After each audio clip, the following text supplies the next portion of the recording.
the recording here. So I guess whoever shows up late can just figure it out. They can rewatch the video when I post it on Blackboard.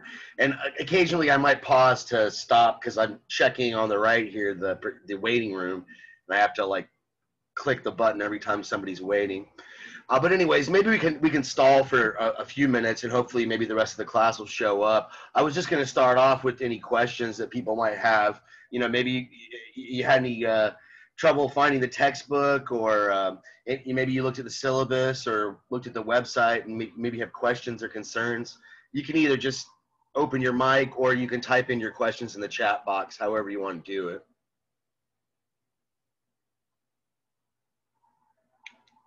Doesn't look like anybody has any questions. I'll give it a few more seconds here, I guess.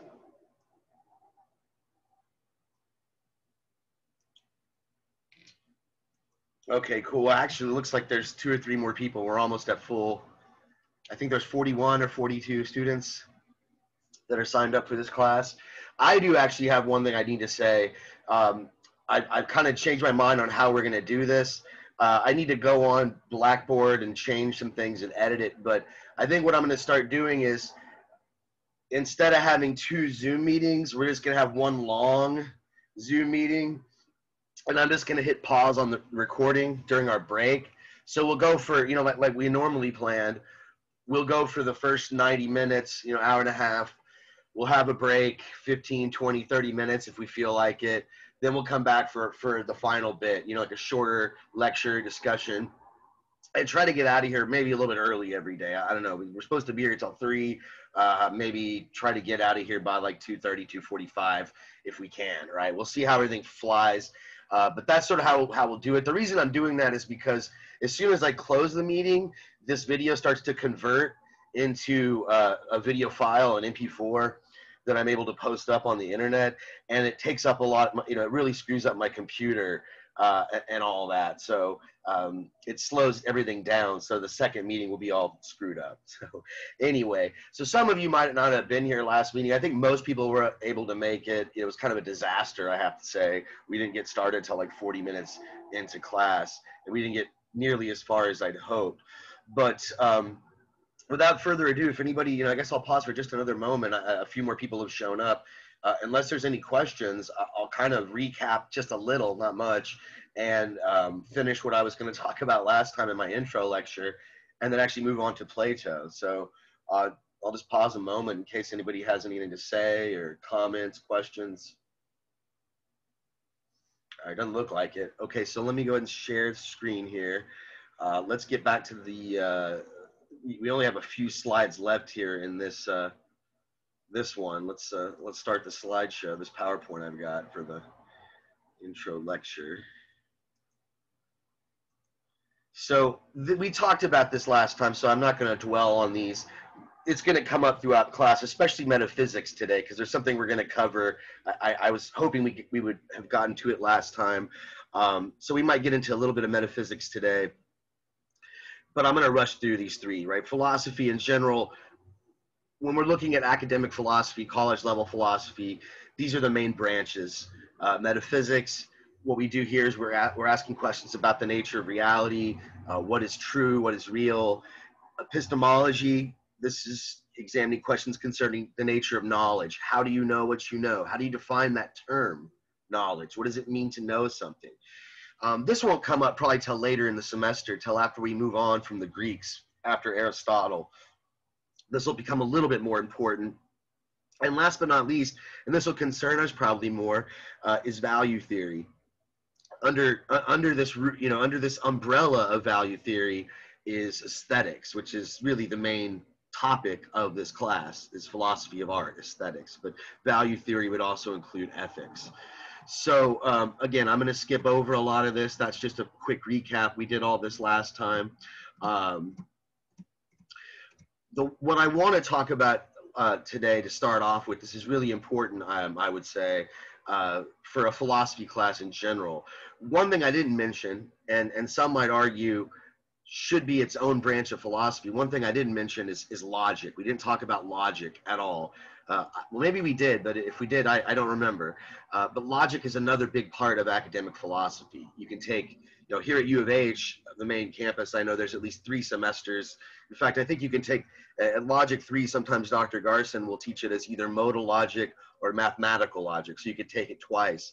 And so I guess technically there's, up to 4 semesters of logic. And in logic, excuse me, in logic, what you're mainly going to do in that class is, especially in the intro class, the first couple semesters, you're going to examine arguments. You're going to look at arguments, examine the nature of arguments, the structure of arguments, and you're going to use tools, find rules to determine whether or not an argument is good or bad. So what does this have to do with our class? Well, as I said just a moment ago, logic and arguments themselves sort of touch upon all of philosophy. In fact, some might argue that logic isn't really even a branch of philosophy. It's sort of the tool that one uses to do philosophy with. So I just want to make a few brief comments about philosophy, and in particular, a few brief comments about logic, and also in particular, what an argument is, what to look for when we're looking at arguments, and sort of this is supposed to help you, I think, in the readings. Okay, when you're going to the readings, most of the work in the class is reading and writing. You've got a few essays to turn in, but your homework is exclusively reading, and it's difficult reading. But the way I want you to approach it is looking for arguments. And so let's be clear about what we mean by an argument. An argument in the sort of academic sense of that word. And let me pause here for just a moment, because I don't want to tread on like ground that we've already covered. Did we cover any of this at all the first day of class? Did we talk about arguments at all? Did I give you a definition or anything like that? No. Okay, cool. I didn't think so. All right. So somebody said, I don't think so, and quite a few people said no. So let's just assume we didn't. So let's just go start from the beginning. What is an argument? So you might hear someone use that word a lot in common discourse, and they might not be using it technically in the way that I'm using it in this class. When I'm telling you, hey, look for this argument in this book, an argument is not simply a disagreement. Somebody might say, I got in an argument with my girlfriend or boyfriend or whatever, and what they're talking about is, it might be something like this. Maybe she says, you don't love me. And he's like, yes, I do, sweetie. I love you. I care about you. No, you don't. Yes, I do. What are you talking about? That's not really an argument in our sense of the term, right? When we're talking about an argument, there's always going to be some reasoning behind it. Right here, we have just a simple disagreement. One person is asserting one thing, they're asserting their position, and the other person is just disagreeing with them, right? So what an argument entails is there's good arguments, there's bad arguments, but an argument is at least going to have some reasoning behind it. There'll be some premises, is what we'll call it, a premise, some reason that's going to back up this conclusion. Okay, so let's go back to the slide. In fact, I think that's how I have the thing structured here. Wait, here we go. Sorry, I'm still getting used to this interface. So yeah, so all arguments are going to have a premise. There'll be premises that are supposed to establish the truth of some conclusion. Sometimes the argument will be really simple. There'll be just one premise, but usually they'll be a little bit more complex. There'll be a lot of reasonings behind them, okay? So let's just go back to our scenario of this couple who are fighting, right? Maybe the guy actually has an argument, maybe it's not a good one, but let's say the girl's like, you don't love me. And he says, what are you talking about, babe? Of course I love you. Remember on your birthday, I bought you a nice present. And on our anniversary, I took you out for dinner to a romantic restaurant. And, when I was traveling for work, I called you every night to check in on you. So come on, I love you, see? So again, we haven't established yet whether this is a good or a bad argument, but it is an argument. Right, so we can determine, hey, do these premises, like all these reasons he just gave, what I say, he called her every night when he was out of town, he bought her a birthday present, all that stuff, anniversary, took her out anniversary. These are supposed to be his evidence, right? This is supposed to be what he uses, his premises, to establish his conclusion. And one of the things we look for in philosophy is, when we were, especially in a logic class particularly, but I want you to do this in this class, you want to ask yourself, well, does his reasoning, do these premises, all these reasons he gave, this list, does this really prove his conclusion? is it possible, let's ask ourselves, is it possible that all those three things are true? Let's say he did take her out on their anniversary. Let's say that he did buy her a nice birthday present. Let's say he did call her when he was out of town to check in. Is it possible that all those are true, but also the conclusion would be false, that he loves her? Is it possible that he doesn't really love her and he still did all those things? What do you think? I'm curious what the class has to say about this one. They said, yes, it's possible. Yes, right. Hell yeah, someone says. Okay. Yeah, I want to be fair to the guy. Maybe I want to give him a little bit of credit. Maybe these reasons are compelling, but they don't guarantee. It's not absolutely, certain. It's possible that he did all those things and still doesn't love her. Maybe he was calling her every night when he was out of town to check in on her because she was watching his dog or something like that. And he was really worried about the dog, So again, we're looking for first a connection between the premises and the conclusion. And if there is one, we would say that that's a valid argument. And I would say most of the time when you're doing these readings, the arguments that you're going to be presented with are typically pretty valid. Validity, especially when you're talking about these very straightforward arguments. Maybe that one wasn't so straightforward with the guides. It's more complicated there. But if a more straightforward argument, a kind of a deductive argument, typically these arguments are pretty valid. It's like, okay, well, the premises are true, then the conclusion would follow. But that's not enough, right? You might have a good, valid argument that it's not enough, right? You might have an argument where the premises are actually false, right? So what if the girl's like, wait a minute, you didn't call me every night when you were out of town. You called me like maybe 2 or 3 times when you were out of town. So that's not true. And let's say we find out that he actually didn't remember her birthday, but when he woke up in the morning, he logged into his Facebook or whatever, he saw, some reminder that it was her birthday. He's like, oh crap, it's her birthday. It's my girlfriend's birthday. I better go buy her a present, right? So he didn't even remember, right? Same thing with the anniversary, right? He didn't remember that either. It was just a Facebook reminder, right? So if he's basing his argument on a false premise, then he doesn't really have a good argument either. You can almost think about it like if you were a lawyer in court trying to establish your case. An argument can be seen as analogous to that. If you're trying to prove that, let's say you're the prosecutor and you're trying to prove that this guy is guilty of murder, but you're using false evidence to do it, that would not establish your case, right? That would be, maybe if you're a sleazy lawyer that just wants to make a lot of money, that might be useful. But strictly speaking, you don't establish anything with false evidence. Right. So anyway, this is sort of the point, right? Let's go back to the slideshow real quick. When we're doing these readings, right? When we're looking at, and Plato's a little difficult because he's talking in a dialogue. Although I think the way the textbook has the readings organized, it's pretty clear what his view is. But sometimes reading Plato can be confusing. He'll present all these different arguments, and sometimes they're arguments he doesn't really agree with. They're just different people they're discussing these different philosophical issues from different angles. But I think if we look at the selections from our textbook, it's pretty clear where Plato stands, I think, on some of these issues, or most of these issues. But again, in general, in this class, what we're going to be doing is trying to think critically. It doesn't really matter to me, at the end of the semester, let's say 5 or 6 months later, you're not able to recite all of Kant's categories and, explain Plato's metaphysics to somebody. The skill that I want you to really develop out of this class, and I think the skill that you should get out of any good philosophy class, is the skill of thinking critically, right? Being able to critically analyze the readings, to sort of see what is being put forth here as the conclusion, what is this author trying to prove, and how do they do it? How do they establish it? And as I said earlier, things like validity are a lot less controversial in a sense. Typically these philosophers are presenting arguments that are strictly pretty valid, right? If the premises were true, then the conclusion would follow, right? They're valid in that sense.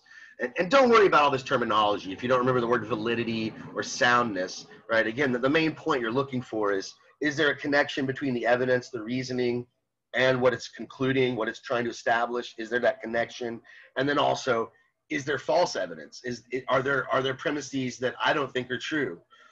And as I was saying, when it comes to this first point, this connection, what we call validity, most of these philosophers are pretty spot on about it. You might say that there's a few weak arguments where we might find throughout the semester. It's the second one, what we call soundness. If an argument is sound or not, this is something that is much more controversial. So actually, maybe I'll give you maybe I shouldn't do this because it might open a whole can of worms. But just for instance, pretty controversial topic, abortion, right? I would say most people who are pro-life, anti-abortion, however you want to put it, most of them they have this argument in their head why they oppose it, right? They're telling themselves, okay, well, look, abortion is murder. Murder is wrong. So those would be like their two premises. And then the conclusion would be that abortion is wrong. So in fact, let me sort of type that out, right? I'll type it out as like an argument with two premises and a conclusion. I'll put it in the chat box. So if you don't already, you should maybe have the chat box open because I do use it occasionally to write notes and communicate. So again, I realize this is a controversial argument, and I'm not trying to establish whether or not abortion is wrong or evil or whatever. I'm just trying to make this point. So let's say we have this argument. This is the anti-abortion argument, the typical one, right? And so the first premise would say something like, abortion is murder. The second premise, and hold on a second, I'm typing it all out and then I'll give it to you all at once. Murder is wrong. And then the conclusion would be that abortion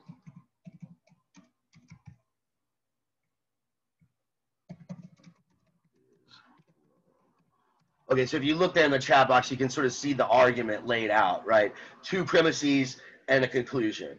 And this argument actually, like I said earlier, the two things you're looking for a connection between the evidence, the premises, the reasoning, and the conclusion.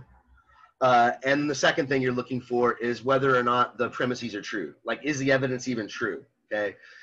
In this case, and again, yeah, you're talking about deductive reasoning, right? I don't want to get too much into deductive versus inductive and all this. You might say that for those who are like philosophy majors that know the difference, maybe you've taken logic.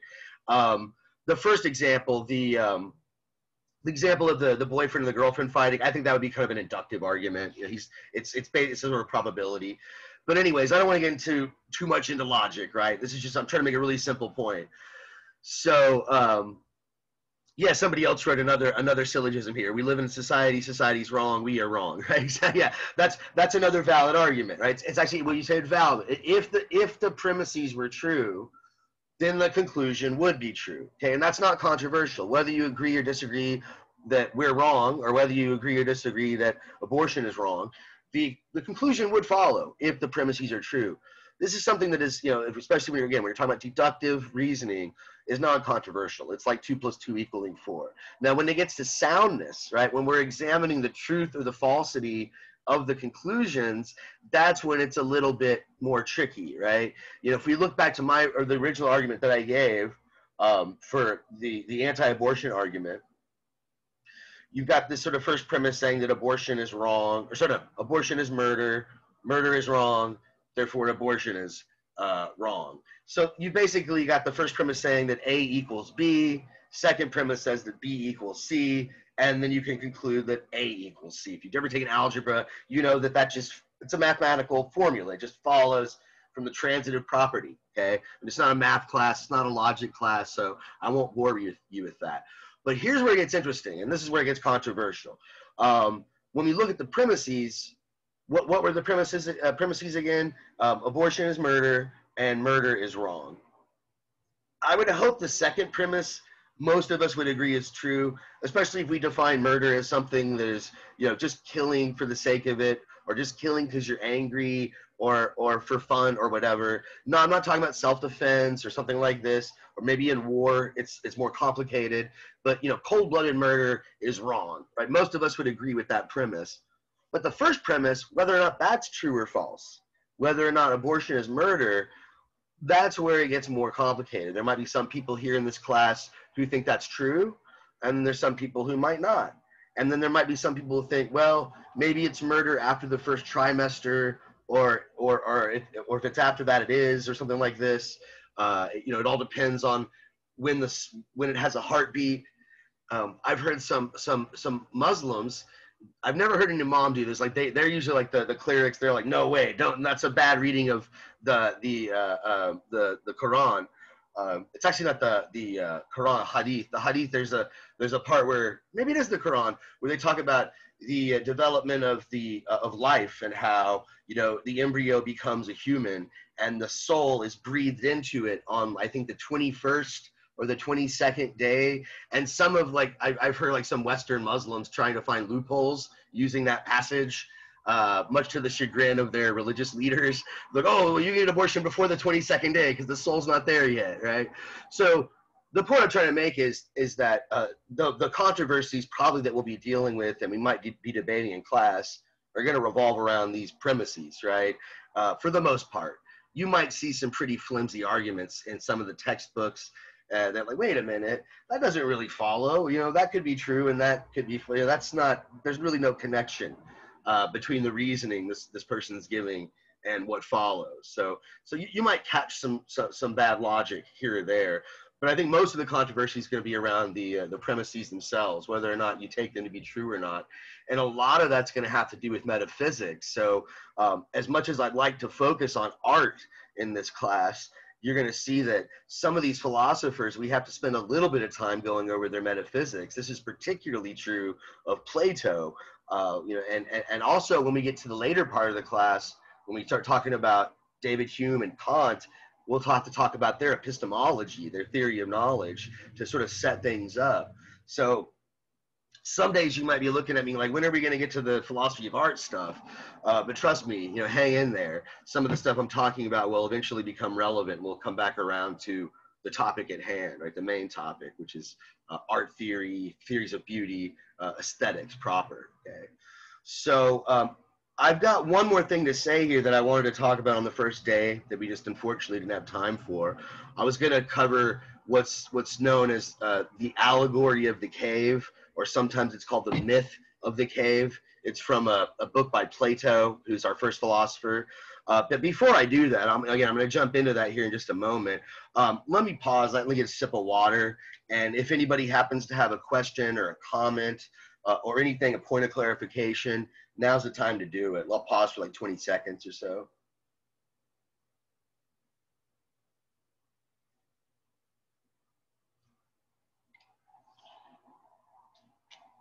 All right, it looks like I don't have anybody has anything to say or questions or anything.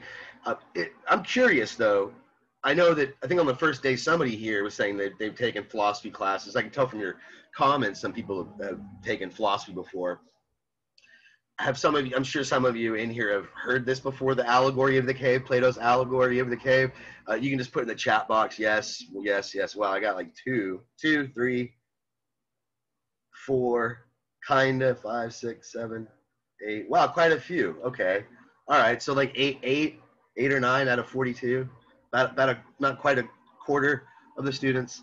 Well, I've got an image here. It's not the best. I've seen all these different illustrations of Plato's allegory. This is one that I found online. The one thing I don't like about this one is that there's no sun, and the sun is supposed to be this, really important part of the story.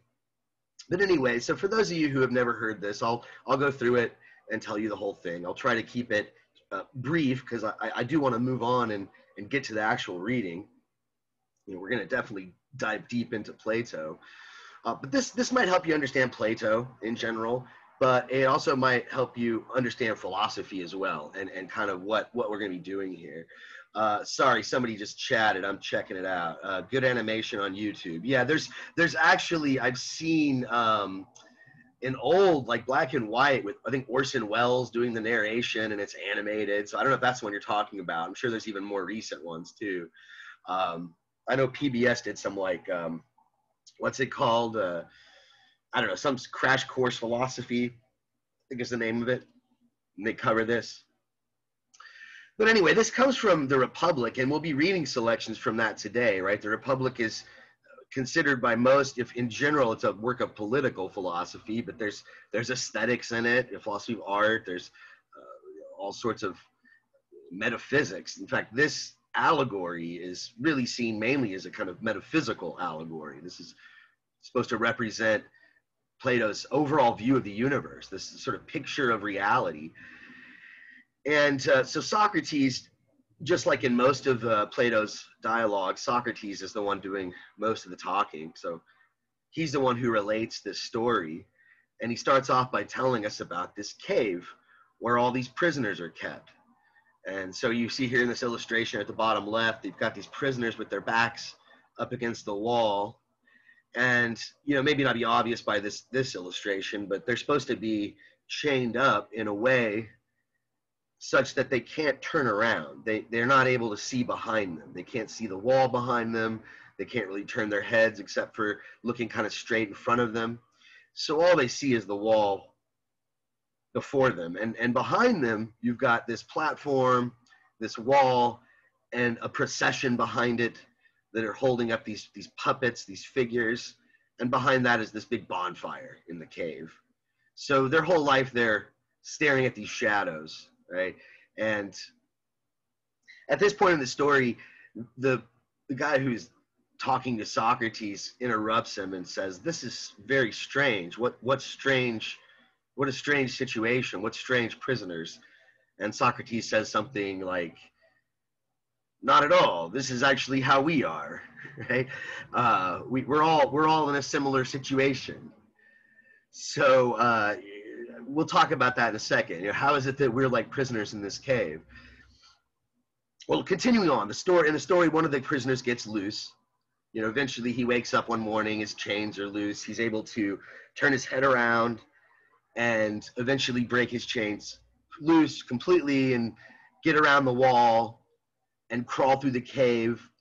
And for the first time in his life, in fact, let me pause here, because maybe I should ask you, what do you think you would think about these shadows if you were in the cave, or if you were one of these prisoners and you saw these shadows going by the wall, right? And this is your whole life. All you've ever done is you know, seen this.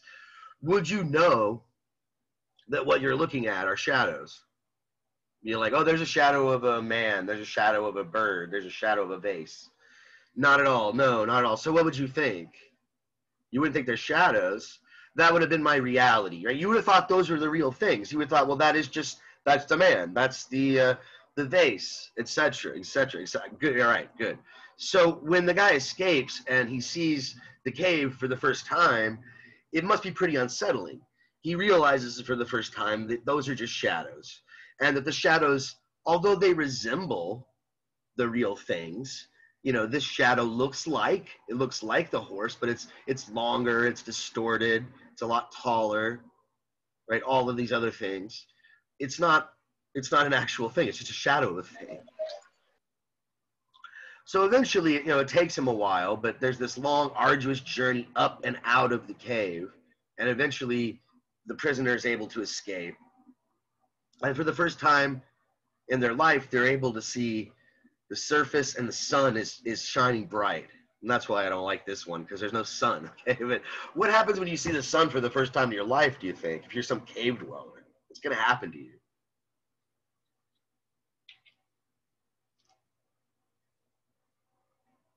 Right, they're blinded by the light. Blinded by the light. You know, it's overwhelming, right? So whoever it is that gets out of the cave is not even going to know they got out of the cave. It's just going to be like, oh, what the heck, right? There'll be no distinction between anything and anything else, right? Eventually, though, our hero or heroine, their eyes will adjust to the surface light. And they'll be able to see the world for as it is, see the clouds, the trees, and all this stuff. You know, maybe get a nice, cool spot in the shade. They might have a massive headache at first, yes, right, but eventually that will subside, right? And so what is going to happen? I mean, if you've heard this story before, don't jump in, don't type in the chat box. What's going to happen eventually to this person? What do you think they're going to do after they've been outside for a while? They've gotten used to it. They've explored the world. They've gained knowledge of it. They're content. You know, they fed themselves good food, not all that grueling cave food. where does this go? Where does this journey end? What do you think they might be compelled to do at this point, after they've explored the surface enough and kind of, you know, gained a full knowledge of the world above? What might they want to do? Try to see if the surface, find others. Well, let's say they find others. They go to the surface, they find real people, they find and all that. And somebody said they might accept it or not. But again, I'm assuming they accept it, right?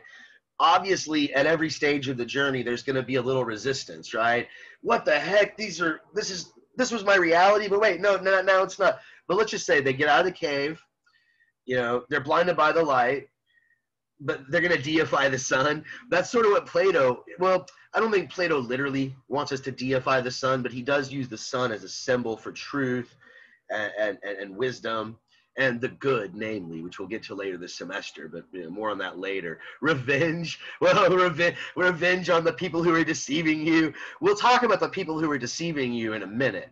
But maybe instead of revenge, think of something a little bit less, rethink. Well, yeah, again, you've already rethought everything, and now you realize, geez, that cave was just a part of the universe. Those shadows were just shadows, and there's this whole world out there. Educate people, but who really needs the education the most? Well, you do, but there's some people that probably need it even more. Liberate others still in the cave. Good, that was the answer I was looking for. All the other ones are pretty good answers too. But yeah, that's what happens in the story, right? In the story, the guy, after he's got to the surface and explored and has full knowledge of the world and sees the light of the sun, which is supposed to represent the light of the good. The good is the highest concept in Plato's metaphysics that helps you understand all other things. And once he knows the good, once he understands all that is good about everything that is, he must do what is good. And what is good is to try to enlighten others, try to liberate others that are down there in the cave who are ignorant and are still thinking that the shadows are what is real. But this is a tough journey because, you know, not only does he have to get around those guys he wants to get revenge at for the revenge guy, but once he gets back to the cave, think about it this way, he's going to have the same problem he did when he got to the surface. Remember, when he got to the surface, it was too bright. The sunlight was just overwhelming, and he didn't even know where he was at. He couldn't distinguish anything from anything else. It was just one blinding flash. Well, what's happening to him when he goes back down to the dungeon? Yeah, bring sunglasses. Maybe they don't have sunglasses in the cave, right? They don't sell them at the entrance of the cave. Maybe you should open a kiosk at the entrance to Plato's cave. You can make a lot of money selling sunglasses to all the people who escape. But so what's going to happen when he gets back down there, right? He's used to the sunlight. He's used to the surface. He's got to go back to the cave to liberate others. It's too dark, right? So he's going to be down there stumbling, right? He's going to walk down in the cave. He's not going to see anything. He's going to maybe be bumping into walls, falling all over the place. And not only that, when he gets back down to all his friends from the dungeon that were looking at the shadows, you know, he's going to be like stumbling, oh crap, what's up? You know, like tripping over the stairwell and all that stuff. But he's going to be talking about things like clouds and trees and the surface and the sun and this whole world out there beyond. And these are just shadows. That's not an actual man. That's a shadow of a puppet. And the puppet is actually designed after an actual flesh and blood human being. And there's a surface above of actual physical things. These are just shadows of shadows, right? These are just shadows of fake things. What are they going to think about this guy who's stumbling through the dark? He'll sound delusional. Yeah, that's a good idea. They're going to resist. People will be convinced. They're not going to believe him. They're going to think maybe he's a little crazy. What's he talking about? What's a cloud? Trees? This guy's nuts, right? Tie him up to the wall, right? How do you get out of those chains? So yeah, this will be a difficult journey back and trying to explain. I guess one of the points that you could draw from this, and this is the point I want to try to make about philosophy. We'll come back to the revenge. You know, this guy was saying, we need to go get revenge. Those guys that were like, you know, lying to us and projecting the shadows on the wall. We'll talk about those guys in a minute, right? But I think one thing, there's a lot of layers to this. It's an allegory. So if you don't know what an allegory is, that's it's a story, it's a narrative, it's a metaphorical, right? It's supposed to be representative of something else, some deeper truth, some deeper meaning, usually philosophical or ethical or something, right? One thing we can draw from this allegory is the difficulty it is. Like, philosophy is difficult, right? That it makes you challenge your beliefs. At every step of the way, this individual, whoever got out of the cave, had to challenge the entire way that they framed their reality, the way they understood the world as real and what was real and what wasn't real. That completely was shattered at every step in this progression out of the cave. And also, I think there's a couple ways you can interpret the journey back down, and this what's the word I'm looking for? This stubbornness, for lack of a better word, of the prisoners to want to come along for the journey. One thing that Plato says, or I guess Socrates says it, the main character here, the one talking, Socrates says that you can't tell them about your journey. They have to take the journey themselves. And you can't pull them up out of the cave. They'll just do it kicking and screaming. They're not going to want, if you just go down there and say, this is truth, and let me tell you how I found it out, they're going to be resistant. Sure, there might be a few people. I had one student earlier this week. We were talking about this allegory, and they mentioned there might be some curious people who are like, hey, what the heck, he does sound crazy, but let's just check it out. What could it do? What harm could it do? But even then, even if you're one of those types who are just open-minded and curious, you're going to have to realize that, when you see the bonfire for the first time and you see the puppets for the first time, you're going to be very shook up. Wow, like, this whole world is an illusion that I've been taking for granted. So as Socrates says, all you can do is point their soul in the right direction, right? That's the thing that you can do, right? You can point their soul in the right direction. How do you do that? Well, it's a long story, but I guess the short version for Plato, or for Socrates perhaps, is that it's through questioning. It's through getting people to talk about their beliefs, what they think about beauty, justice, the good, and to question them and to question ourselves. And at the very least, not be prisoners in the cave, right? So let's get back to this revenge point. Somebody was talking about getting revenge. I'm assuming you meant revenge on the people. I guess let's go back to that picture just one last time of the allegory. I'm assuming you want to get revenge on these mysterious druid-looking folks here in the allegory, right? That are, I guess, controlling the shadow show down there in the cave. Who do you think he has in mind here? Again, this is an allegory, so it's supposed to be metaphorical for the world, right? All of these steps for Plato are supposed to represent different levels of reality. And remember, I said Socrates says that all of us are in a similar situation as the prisoners most of the time. So how is it? He said the people that control society, good. Someone said government. Yeah, I think that's who Plato has in mind here. He's thinking of the politicians. He's thinking of the people who are in power. Remember, I mentioned that this came from the Republic, the book The Republic, and that's mainly a work of political philosophy. And so, yeah, he does have the politicians in mind. Anybody else have any ideas of who might also fit into this? So maybe the government controls information and what we're allowed to see and think, and I don't know especially if it's some really oppressive government like North Korea or under Stalin's Soviet Union. Someone says priest or religious leader. Sure, like organized religion, right? They can present this picture of the world that we're not supposed to question. Even let's say you're religious. And you're like, what do you mean? Maybe it's true. Maybe you've got the right faith. Maybe your faith is true. But you have to at least admit that some people use religion, maybe falsely, to project an image. And a lot of people don't question it. They just simply believe it, right? Someone said the media. That's my favorite answer, because to me, that's the most relevant to me today in our everyday lives. I think most people's view of the world outside of their own personal existence is very much shaped by the media that they consume, whether it's social media or the news media. And I feel like today the media has really dropped the ball. It's all just propaganda, right? I mean, maybe that's a controversial statement, but I used to be a news junkie. I guess I still, I like to keep up to date on what's going on in the world. So, I watch the news every day.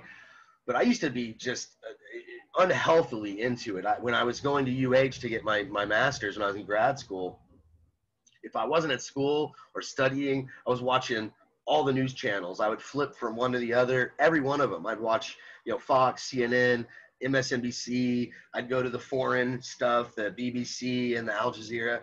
And it got really like depressing. I don't recommend doing it, right? You see all this horrible stuff going on in the world. You can't do anything about it, right? But one other thing that really kind of struck me was that you would get really different presentations of the same story. It's not that they would lie, but on one channel they would emphasize certain facts about a certain story, and on another channel they would de-emphasize or not even mention those facts about the story. So it's almost like a good analogy with Plato, the shadows in the cave. It's not that the shadow of the man or the shadow of the horse doesn't look like a horse or look like a man, but it's this sort of distorted, elongated, view. And I feel like that's a very similar thing that's going on with a lot of our media, is that, it's just sort of served to us with a certain narrative in mind. They'll present the facts in a certain way to get us to sort of, okay, put two and two together. And it feels like we're arriving at our own opinions. And so to me, it's one of the big problems about living in the modern world is it's great that we have all this access to all these different sources of information, but it also makes it that much more difficult to make heads or tails of it. I think the best thing that we can do is try to not be these cave dwellers who just sort of passively accept what we're presented, these shadows on the wall, but at least try to get up behind that bonfire and try to figure out, if we're watching Fox News, for instance, they might be reporting what happened, but they're definitely going to be doing it from a right-wing perspective. Same thing on the other, MSNBC, CNN, or whatever. So it's like those news outlets, they might not straight lie, but some of them have. I bet they definitely have. But obviously we have to know, we ourselves might have our own bias. So we have to sort of be aware of that. Am I reacting to this reading? Am I dismissing it just as a knee-jerk reaction? Maybe I should try to understand, even if I don't agree with it, and even if ultimately I'm not going to change my mind about it, can I at least understand why somebody might think that way, and try to think about our own biases, which is maybe impossible to do completely. But there's a lot of comments in the chat, so let me pause here a minute and read up and try to get caught up here and see if there's anything interesting. I'm sure there's a lot of interesting stuff, but anything I need to address or that might be helpful. Somebody says, I know this is jumping ahead, but is the argument that reality isn't reality, it's just false perception? In that case, how do we see the sun if we don't even know we're in the cage? Yeah, this is a good question. It's not jumping ahead, really. It's maybe even a good segue into Plato. Really, for him, he does seem to think this way. You might think of a lot of people, if they haven't, I haven't got to all the comments yet, but somebody might have mentioned The Matrix, right? That movie, The Matrix. Maybe everything that we believe to be true is this false reality, this false perception. And yes, Plato does seem to think that. In fact, the directors of The Matrix were deeply influenced by this allegory, for sure. So, but yeah, this distinction between appearance and reality is a very important distinction for Plato. And he seems to think that this world that we're in, this physical world that that our senses present to us, is actually not the truth, right? There's this eternal, unchanging, higher realm of forms. But that is kind of jumping ahead. So I better stop and move on and see what other comments we have here. That's all I wanted to actually say about the intro lecture. So we're done with the intro lecture. What we're going to do here in just a second is move on to the first reading, the Plato reading, the first chapter from your book. Let's see, is that reality or is it personal failure and ignorance? I didn't know when you put that and what you were commenting on when I said it, so maybe I should move on. I think I've kind of addressed that whole thing. Left wing, right wing, middle wing. I just want to grill for God's sake. Yeah, that's me. I'm like this political independent who's like, you guys are all just foolish and yapping about, very one-sided way of looking at things. I just want to grill my steak. Sorry, vegetarians. But yeah, just give me some charcoal and the other creature comforts, right? Okay, I think I've caught up on all the comments. But if anybody wants to jump in, I'm going to take my occasional sip of water here. So if you want to jump in with a comment or a question, otherwise I'm going to get the Plato slideshow PowerPoint started here in just a second.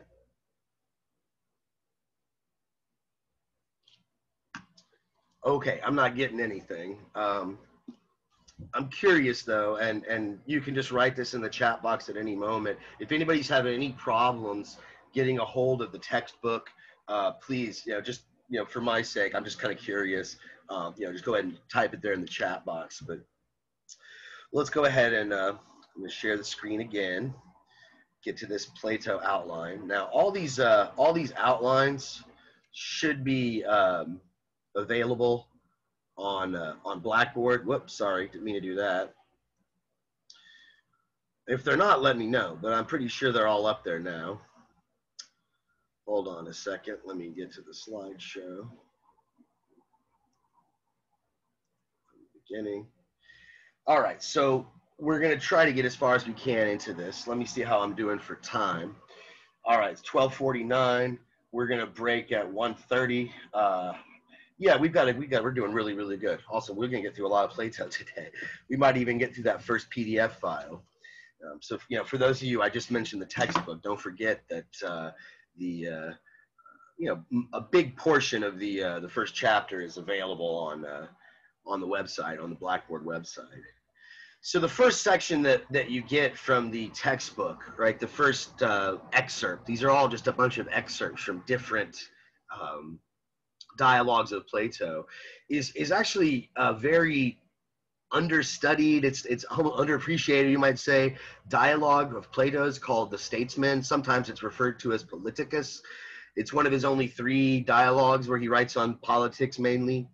But this is the section on measurement, right? And in this opening section, he distinguishes between 2 parts, right? 2 types of measurement. And this is really confusing. I think maybe some of these I like this textbook a lot, but I have to admit some of these translations are a bit outdated and they're not the clearest, right? They could be a lot better. There's a lot more recent translations that are better, but I really like this collection. It's very complete, very thorough compared to other aesthetics books. So that's kind of why I chose it. And the price is just not too bad. So again, we get to this notion of measurement, and this ties into that issue that we talked about on the very first day in aesthetics, in the philosophy of art, about is there an objective standard for art? Is there an objective standard for beauty? Or is beauty, as they say, in the eye of the beholder? Plato doesn't seem to think it's just in the eye of the beholder, right? So let's get to this idea of measurement. Making a measure. How do you take a measure? Well, there's 2 types of measurement. In these later dialogues, and these are some of the most obscure, hard to follow, like high-level dialogues. So it's a good thing that he only gives us a little much, or they, I guess I should say. There's 2 editors to this book, Hofstadter and Kuntz, right? They only give us like this excerpt, very short one. But in these later dialogues, you have like they're kind of dividing everything up in categories, right, and trying to sort of winnow away. This is what they call dialectic. That's a term you hear in philosophy quite a lot. In fact, perhaps I should stop my sharing here just for a second and type the word dialectic here in the chat box. In fact, when we were talking about the allegory of the cave, and I mentioned Socrates talking about pointing your soul in the right direction, and the way you do that is through asking questions and examining the answers and trying to find the reasons behind your answers and maybe coming up with better answers. That's one way you might characterize dialectic. Well, in the later dialogues of Plato, he's dealing with dialectic, and he's trying to figure out how to do it properly. And one way that he does it is he's dividing subjects. He's dividing things into categories. So this passage we get, it's no different. He's trying to divide up measurement, this very general, broad category. Like, what does it mean to measure something? He says, when we're talking about measuring something, there's two types, okay? Some measurements regards the relative, it's a relative measurement of greatness and smallness. And then the second type regards what he calls the mean or the ideal. That's the ideal standard, okay? So what's the difference, right? Let's see, without two, and this is what's also interesting about the later dialogues, it's not Socrates who's doing most of the talking, but in a very rare occasion, you get this stranger, who they call the Iliadic. He's from Elea, this other Greek city-state. He's visiting Athens. The stranger is doing most of the talking. I don't know if we should dwell on that too much, but that's one interesting thing. The stranger maintains that if there is no such thing as the second type of measure, then we really can't have art. There can't be any such a thing as art at all. Aesthetics, or the word here that is being used and is being translated as art is the Greek word techne. That's a term you need to write down and sort of take to heart, or take to mind, maybe not heart, but take to mind. It's going to be very important for us in our exploration of especially the early Greeks. It'll come up throughout the entire course. This concept of techne is important for philosophy of art, but for the Greeks, it's particularly important, okay? So when we're talking about art, it's a particular type of techne. The art that we're thinking of, usually when we hear the word art, is a more creative, being a painter, being a musician, maybe, sculptor, that sort of thing, right? That's an artist in our mind. But when the Greek was talking about techne, he's talking about all sorts of things. You could be a craftsman, you could be a blacksmith, something like that, okay? So if you're going to have any field of study, any craft, any art, any techne, there needs to be the second type of measurement, okay? So this is a quote from the textbook, and I've got all the page numbers here.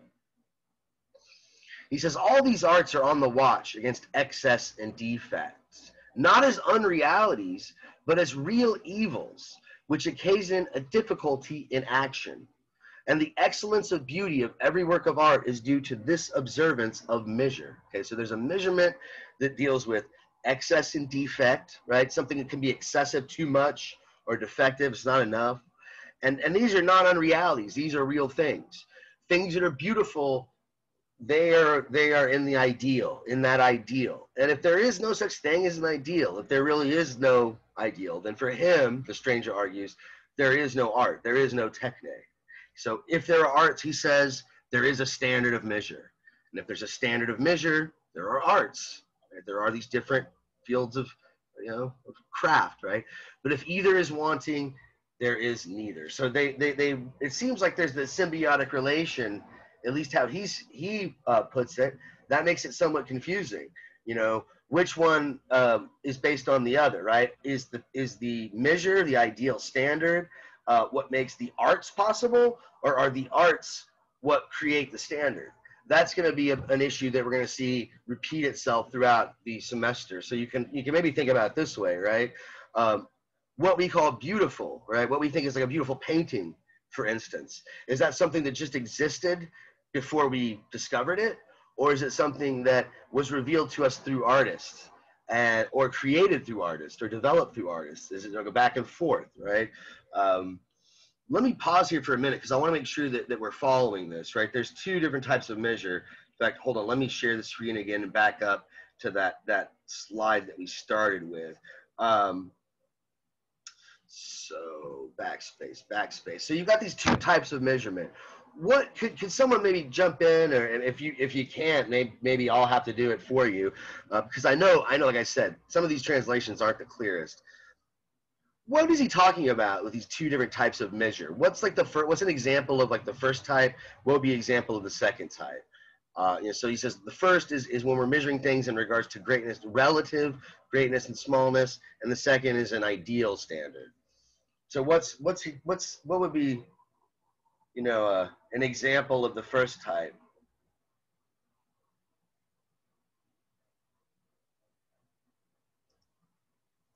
Nobody? I'm opening the chat box to make sure no one's...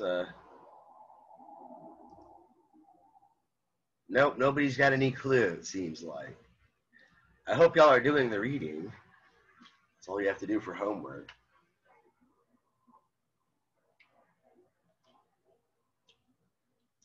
Okay, so when you're looking at this the measurement in the first sense of the term, right, you're talking about relative greatness and smallness, okay? If I say that Tom is taller than Fred, right, that's a relative greatness or smallness, okay? If I say this building is taller than that building, that's a relative greatness and a smallness, okay? I'm comparing one thing to another, right? So somebody says measuring objects in arts relative to the other works. Ones are greater than other ones. Well, we want to be careful. Now, you know, it might be the case that art is just a convention, right? The standards of art that we, you know, what we call beautiful, what we think is beauty, is a convention, right? It's just a cultural convention. It changes through time, historically, etc., right? But that's not Plato's assumption here, okay?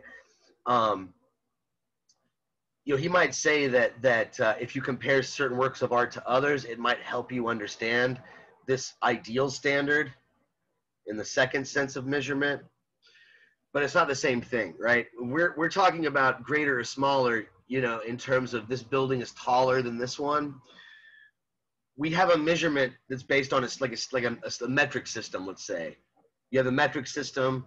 There's a international standard for this. A millimeter is a millimeter, centimeter is a centimeter. There's no debate about it.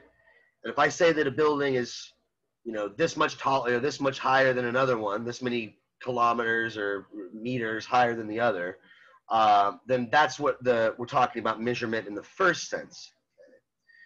But when I'm trying to decide whether something is like, how about this?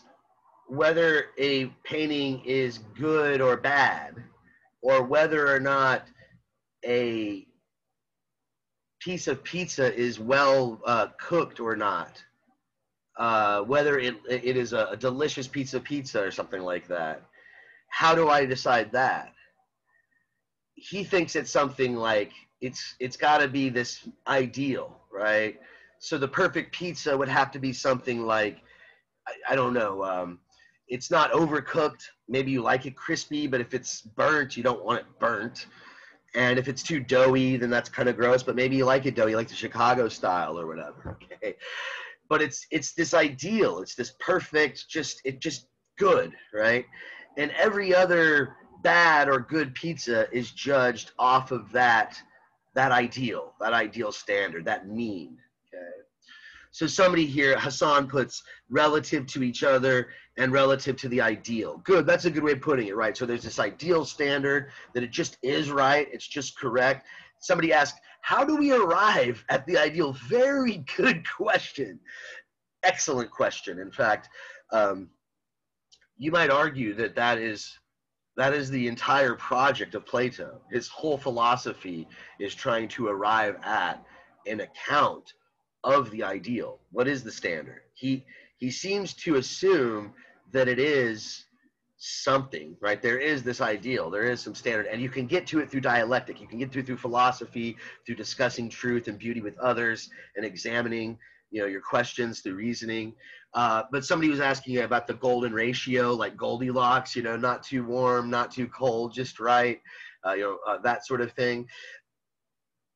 Perhaps, right? Perhaps Plato has something like this in mind. Certainly Aristotle does. When we get to Aristotle, he's very explicit about this. He seems to think that beauty is just that. It's a perfect ratio. But it seems like there's something deeper, though, with Plato, that it's not simply mathematical proportion. Because mathematical proportion is something that you could actually put into a diagram. You could visualize it, right? If you talk about the golden ratio, And if you're not familiar with the golden ratio, I would suggest write it down and maybe look it up on the internet. There's a lot written about it. But there's this idea that there's a golden ratio that if things are organized in a certain proportion, it's aesthetically pleasing. Naturally, we're drawn towards it, and so works of art they just adhere to this golden ratio. And I would say, yeah, I think that's a good analogy for Plato.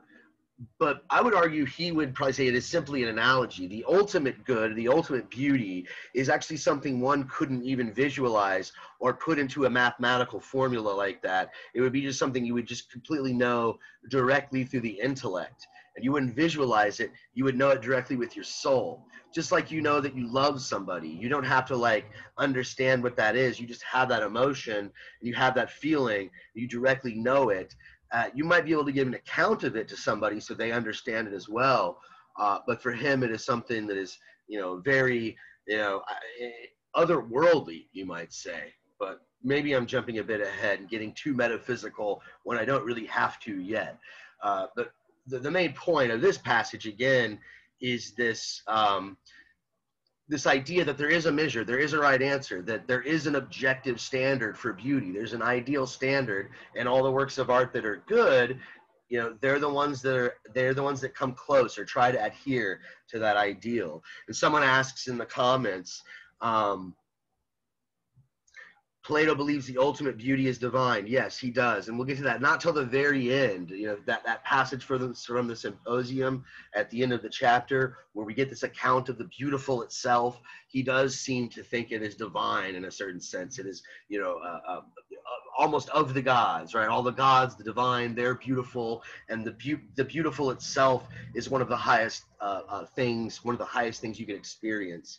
And somebody was saying mint chocolate chip looks good to some. It doesn't make it so, right? So Plato will admit that when it comes to things like physical beauty, visual beauty, these are of the material world. These are of the physical world. And so, yes, those might be something that are susceptible to just your opinion. And there really is no absolute right answer. But he does seem to think that ultimately there is a true beauty. There is a beauty that is really beautiful and not a matter of someone's opinion. And he seems to be saying this in a sense kind of why the stranger's saying it about techne. He's like, well, look, if we're going to have any sort of techne, to get back to that word, any sort of craft or techne or skill, there have to be standards. If there's a discipline, there's the discipline of craftsmen, there have to be standards of what good craftsmanship is and bad craftsmanship. Otherwise, there's no such thing as the craft. So Plato seems to be operating under that assumption. And this goes so deep, you could even apply it to just about every aspect of our life, our language that we use. He's assuming that in order for us to communicate and use words like beautiful, good, just, and to understand those words and to use language effectively, that they must refer to something real. There must really be justice. There must be beauty. There must be something good that's not just dependent on my own personal taste, but something that actually just is true.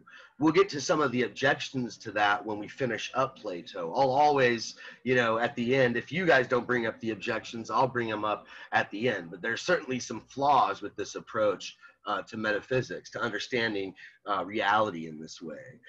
Somebody mentioned Derrida. I'm not really quite sure why. I don't want to get into Derrida because that's going to open up all sorts of can of worms. I feel like Derrida gets a really bad shake, but it's partly his fault. So, but again, that's just going to get us way off in left field here. Don't want to get into French theory and postmodernism and all that stuff. And somebody asked, is this leading into the forms? Yes, I'm trying to hold off on talking about the forms as long as possible. I want to, keep this class as much focus on philosophy of art as possible, but inevitably we're going to have to talk about the forms, right? So for those of you who are, what are the forms? Again, when I'm talking about beauty, justice, and all this, these are Plato's forms. If you're confused, don't worry, more on this later. But let's jump back in. Let's get back to where we left off here in the PowerPoint. So again, the big controversy here that is going to kind of haunt us throughout the semester, I guess you could say, is whether or not the second, I guess, that this notion of a ideal standard, is that subjective? Is that something that's subjective? You know, I would say it's fairly non-controversial. Even somebody like somebody mentioned Derrida earlier, he's often characterized as some sort of absolute relativist. I think that's a misreading of Derrida. I mean, I think even Derrida would agree that there are such things as objectivity in the first sense. So, for instance, once I've already decided that, hey, here's this international standard of measurement that we use, the metric system. Once that standard of measurement is developed, there are objective facts about that system. You can say that, you know, here's my measuring tape. This is 25 centimeters long, right? That's an objective fact. That's not dependent on a subjective opinion. It's based on a metric system that itself was developed by people. They could have developed another system of standards, sure, but once that measurement standard is made, there are true facts about it. Okay, so that one is objective. I think even someone like Derrida, or like, you know, someone as wild as like Foucault or Deleuze would allow that, objective in that sense of the word.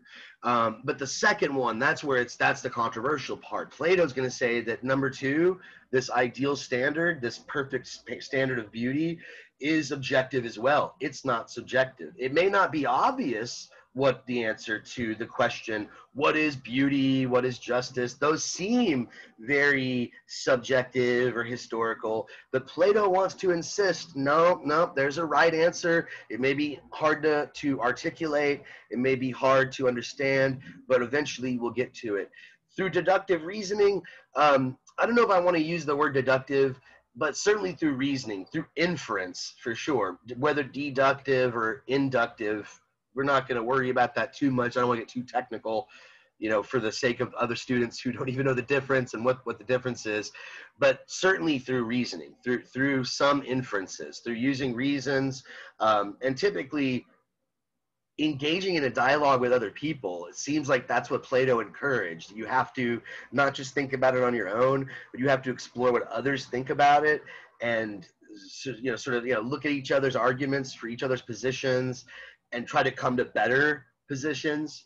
Ultimately, once you get to the end of it, you'll arrive at the truth of the matter, hopefully, if the dialectic is successful. So let's move on here. Now, I mentioned earlier that when we hear the word art in these early Greek philosophers, it's typically the word techne is what's being translated there. And so when I use the term imitative art, that's really more like what we're talking about when we say the word art. That's how we understand art in the modern sense. So imitative art. The term imitative, let me stop sharing the screen here. I'm going to write a Greek term in the chat box. It's mimesis is the term. This is the term for imitation. It means to mimic, to imitate. So you might hear some art theorists talk about mimetic conceptions of art. Plato, and you could probably argue Aristotle as well, are both operating under that concept. They both seem to see art as just some form of mimesis. It's a form of memes. So yeah, that's where the word meme is derived from that, you know, mimetic. Yeah, definitely. It's a similar word root, right? So it's to copy, it's to mimic, okay? And when they look at art, right, when the Greeks look at art, they typically see it as just one form of copying. And I would say that might be deficient. You know, you might think that art is more than just that. And definitely, I would agree with you if you think that. Don't worry. When we get to the moderns, when we get to David Hume and Kant, and especially to Heidegger and Dewey, we're going to see that certainly there are other ways of looking at art than just imitative art. But when you see those two terms coupled together, imitative art, you've got mimesis and techne. So it's a techne, it's a craft, just like any other craft or skill, So it must have some rules or norms, or even they might refer to even English or Greek or German or whatever, or language itself, as a form of techne, learning the grammar of it, learning how to write, learning all the rules of it. That's a certain skill. That's a certain craft. That's a techne. So again, the Greeks' art is a techne. It's a craft. It's a skill. It's got rules, regs, norms, but it's one that imitates. Its skill is to copy, to mimic, right? So keep that in mind. And this is going to be particularly important for Plato, probably why he's not such a fan of art. He has a lot of critical things to say about art. He's very suspicious about art. He thinks that it has a place in his republic, in his ideal society, but we have to be very careful about the kind of art that we allow. And also, when we get into his metaphysics, you'll see why, right? If art is imitation, like if, let's say, all art does is take real things, like an artist could take a real horse and make a sculpture of the horse that copies it, or paint a painting of a horse. Well, Plato would say, well, the horse is the flesh and blood horse, and this is further removed from reality, right? The horse is the flesh and blood, and the painting is like a false copy of it. So it's less true, it's less real. It's like those shadows in the cave, to go back to the allegory of the cave. Right? So let's get back to the slideshow here. We've only got about 15 minutes left, and then we're going to have to take a break. So let me try to find a good stopping point here, and we'll take a breather. I'll pause the video recording, and I don't know. We'll see. I'll get some consensus and see how long of a break we really want to take, if we want to take 30 or just 10 or 15 or whatever. But again, this idea of art as just a form of imitation, this is very central to the Greek mind. This is how the Greeks thought of art. And some of the big questions that we're going to look at, I guess, after the break more than now. We'll get started on it. But these excerpts that we're looking at from our textbook are from the Republic. I've been mentioning that book a lot, right? That's where the Allegory came from. But this is from book 2, right? The Allegory is actually from, I think, book 7, book 6, I think, actually. Here's some of the questions that he's going to focus on, right? In this book, again, it's a work of political philosophy. There's a lot more to it. There's psychology. There's, obviously philosophy of art. But the big focus is what is justice, right? That's kind of the main topic of the dialogue. This long, drawn out, it's got 10 books, right? It's considered Plato's magnum opus. So, at this point, they're trying to figure out, look, we want to build this just and good society. What is that going to look like, And so some of the questions that they're asking about in reference to art and expression is, how are we going to use art in education? Should we, right? We're going to have to educate our citizens a certain way. And then when we look at art itself, right, as I mentioned earlier, Plato seemed to think that it was imitative. You're just mimicking other things from nature. So is art something that is false then, or is it true? Does literature itself project truth to us? Does it tell us something true? Or is it just a big lie? If so, then didn't he tell us a lie with his Allegory of the Cave? Wasn't that a made-up story? Some people might use that objection against his own work, right? And then also, too, he'll talk about how, are there maybe like good stories that we can tell, maybe good lies, for lack of a better word, good fiction versus bad fiction.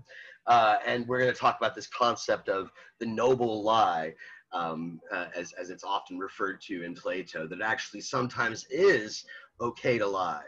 So the very beginning of the chapter, we're going to look at some of his criticisms of Homer and Hesiod. He thinks that they tell bad lies. And honestly, I said I was going to go on for another 15 minutes or so, but this is a really good stopping point. So maybe we should go ahead and pause a little bit early. But but before we do, I'm curious. So let's just kind of see who did the reading. How does he answer some of these questions? I'll share the screen again so you can see those questions, right? Just to kind of foreshadow what we're going to do after the break. Anybody have any answers for me? What does he say about Homer and Hesiod? Why doesn't he like them? And what's the difference between good lies and bad lies, or good stories and bad stories? What kind of stories should we tell the citizens? What sort of fiction should we tell them, and whatnot? Is there any way you can maybe summarize it? There's a lot of things he says, so there's a lot of right answers. Anybody or have any guesses? Oh, I guess I'll just go to the chat box. People are being really shy. They don't want to speak. They just want to type. Those derived from reality. Close, and I guess true, but kind of vague. What does that mean? Like, so what kind of stories? Somebody said they're confused on the concept of imitative art. Okay, so maybe before we break, I'll go over that again. But I want to see some of these other memetics are different. I guess no, memetics are probably the same. Like memes, memetics, I wouldn't say they're copies, but yeah, they're things that we copy, right? That we mimic, or that we become a part of our cultural fabric or something like this, right? Isn't good art novel? I'm not sure if you mean novel in the sense that like unique or not typical. It's novel in that sense, or you mean like it's a novel, like a book that you would read. I'm not really sure if that's what you meant, but if you mean novel, maybe. I don't know if Plato would say that. A novel, it depends on the kind of novel you're talking about. Things that have moral value, yeah, that's what he would probably say. But we have to get, I guess, more specific about what he means by what are moral values to him. How can you decide what is good or bad fiction? They portray bad depictions of the actions of the gods, right? He doesn't like that. He doesn't like that. If the gods do bad things, that's bad, Art that's symbolic. Somebody put that in the chat box. That's a good answer, a very straightforward answer, probably much more straightforward than one I was about to give. Somebody was asking about the concept of imitative art. I think even symbolic, though, is maybe too, it's giving it too much. It's even more simple than that. It's just you're copying something, right? Art is just imitating. Mimesis, to imitate, to copy, to mimic. If you mimic something, you're, if I'm gonna mimic a British accent, I will try to talk like somebody who's from Great Britain. I'm mimicking the accent of somebody who's English, right? So that's mimicking. I'm copying. So again, the Greeks thought that you're just copying. Art is a copy, right? You're looking at something like a tree and you're painting a picture of it, or a dog and painting a picture of it, or a poem. You're just writing about things that happen. Homer was writing about the Greek heroes, right? So he seems to, right? We might be oversimplifying his view, but from all the works that he has left, everything that survived, it seems like all art is, they all seem to think this. It seems like Aristotle, Plato, art is just a form of mimesis. It's a techne, it's a skill that is a skill of how to imitate, how to copy, right? And so a good artist copies well, right? And they copy the ideal. They try to copy the perfect ideal when they're making their works of art. Yeah, he does say that Homer and Hesiod show virtues. Sometimes they show good virtues, but sometimes they show bad virtues. It gets complicated, right? So good. These are all really good responses. Awesome. Looks like people are pretty shy. They don't want to open their microphones, but it's fine. If you want to type in the chat box, it's okay. I can read. All right. Well, why don't we do this? Let me pause. I'm going to pause the recording. Start the recording. Okay, so now we're recording. Let me get back to the PowerPoint. Get the slideshow here. Okay, so again, this is all quotes from your book, from Book 2 of the Republic. Well, no, actually, these aren't quotes. This is me kind of summarizing a lot of stuff, right? So he thinks Homer and Hesiod tell bad lies, erroneous representations of the gods and heroes. He says it's like when a painter paints a portrait not having the shadow or likeness to the original. This is Book 2, so he's even sort of alluding to the allegory of the cave before he gives it to us. So in our city, in the perfect republic, if Plato was in charge, the youth, we have to tell them that quarreling is unholy, right? The gods would quarrel, obviously. If you've ever read your Homer, you read the Iliad or the Odyssey, the gods would always like fight about stuff and, go behind each other's backs and do stuff. And so he says, no, we can't teach the youth these stories, right? We have to tell them that is unholy.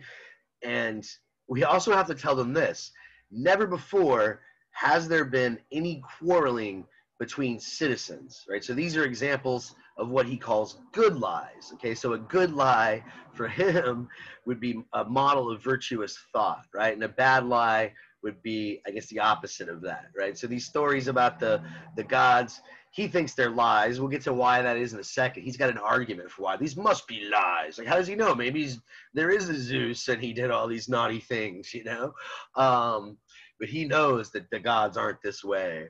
And we'll talk about his argument for that, like I said, in a moment. But if you're going to be telling a story and it is a lie, and that's, you know, a lot of times they are, you know, we'll talk about why that might be the case also. Why might you have to tell a lie? But it has to be good, right? There has to be a lie that's going to set up good moral characters. I'm not going to answer that, but yes, ha ha ha. I don't know. I missed the chat box. I don't know what question I was asking. I don't know what that was an answer to. So wait a minute, though. Maybe I should pause here. This is maybe a good point for class discussion. You think that's a good way to, you know, is that a good way to raise citizens to be good citizens, to tell them that, no, yeah, that there's never been any quarreling between citizens? Why not, though? Why not? Like, why do you think he wants us to do that? Why does he want to tell the kids that, well, it's not that there's no war, but there's no war amongst the citizens. So anybody that's a part of the society, they've never fought. They don't fight each other. They don't beat each other up. It's never happened. Why would you want people to believe that?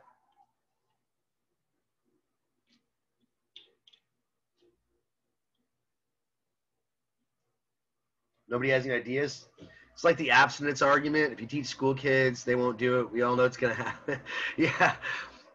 I think that's an argument against Plato, right? If you tell people that there's no fighting, then and they see it, then it might be like, what? You know, you think it'll make them more virtuous. That's what he thinks. It'll make them more virtuous. In what way, though? And what is he trying to get them to avoid doing?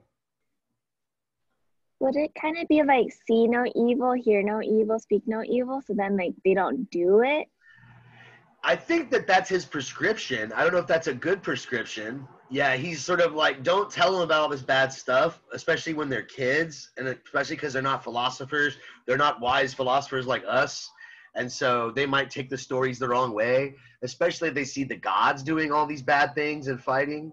But if you're gonna tell so that they won't quarrel. Yeah, Charles said it. That was the answer I was looking for earlier. Yeah, like his point. He thinks that if you tell them this, they're not gonna fight amongst each other. If they're told from the early age that citizens just don't fight, they just don't do it. Right? It's never happened. Right? Why do you think that might not be an effective strategy for education, even if it's a good goal? You know, maybe his goal is noble, right? It's not based on wisdom, right? Well, that would be debatable for him because he thinks that it's going to guide their soul towards good behavior. It's very condescending. It's sort of like, I don't know, it's to use sort of the nanny state. That's kind of like a right-wing term, but it's appropriate here.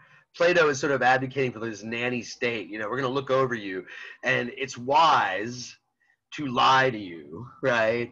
And it's based on wisdom because we know it's better for you. I know that most people aren't going to agree with that, myself included, but that's sort of the train of thought we've got here, right? He's sort of like, we wise philosophers on high will sort of tell you this. But again, why? And man, there's tons of comments, so I guess I'll have to like scroll up and read these and see what kind of responses I've got. But I was asking earlier, yeah, so why would he tell you this so you don't quarrel? And why would that not be an effective strategy, you think, to actually to teach people not to quarrel?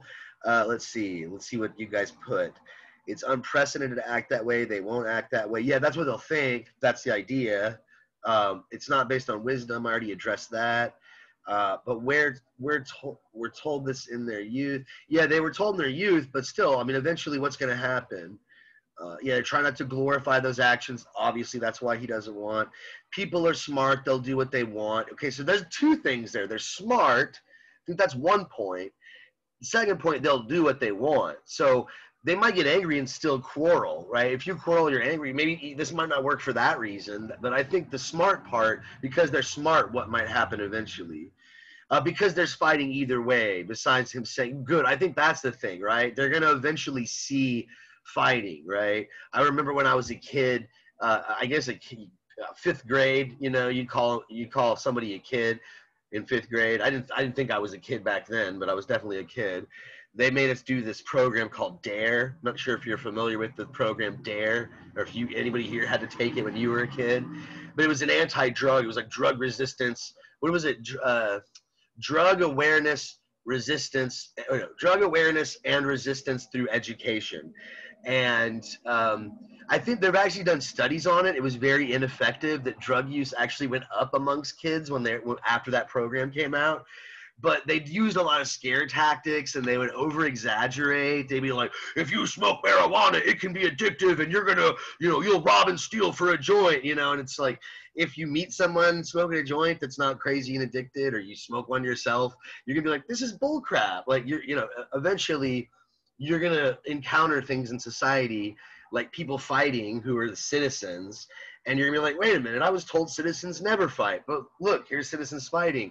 So I don't think this is going to be a very effective strategy of education. And, in my opinion, I don't think this is a very strong, I don't think he has a valid argument here in this case, right?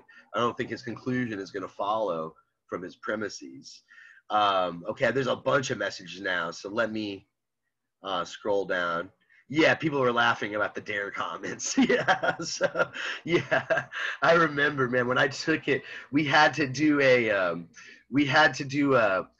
a play, like that was our final project, like a PSA, like anti-drug play, and ours was too graphic. They said they made us like stop.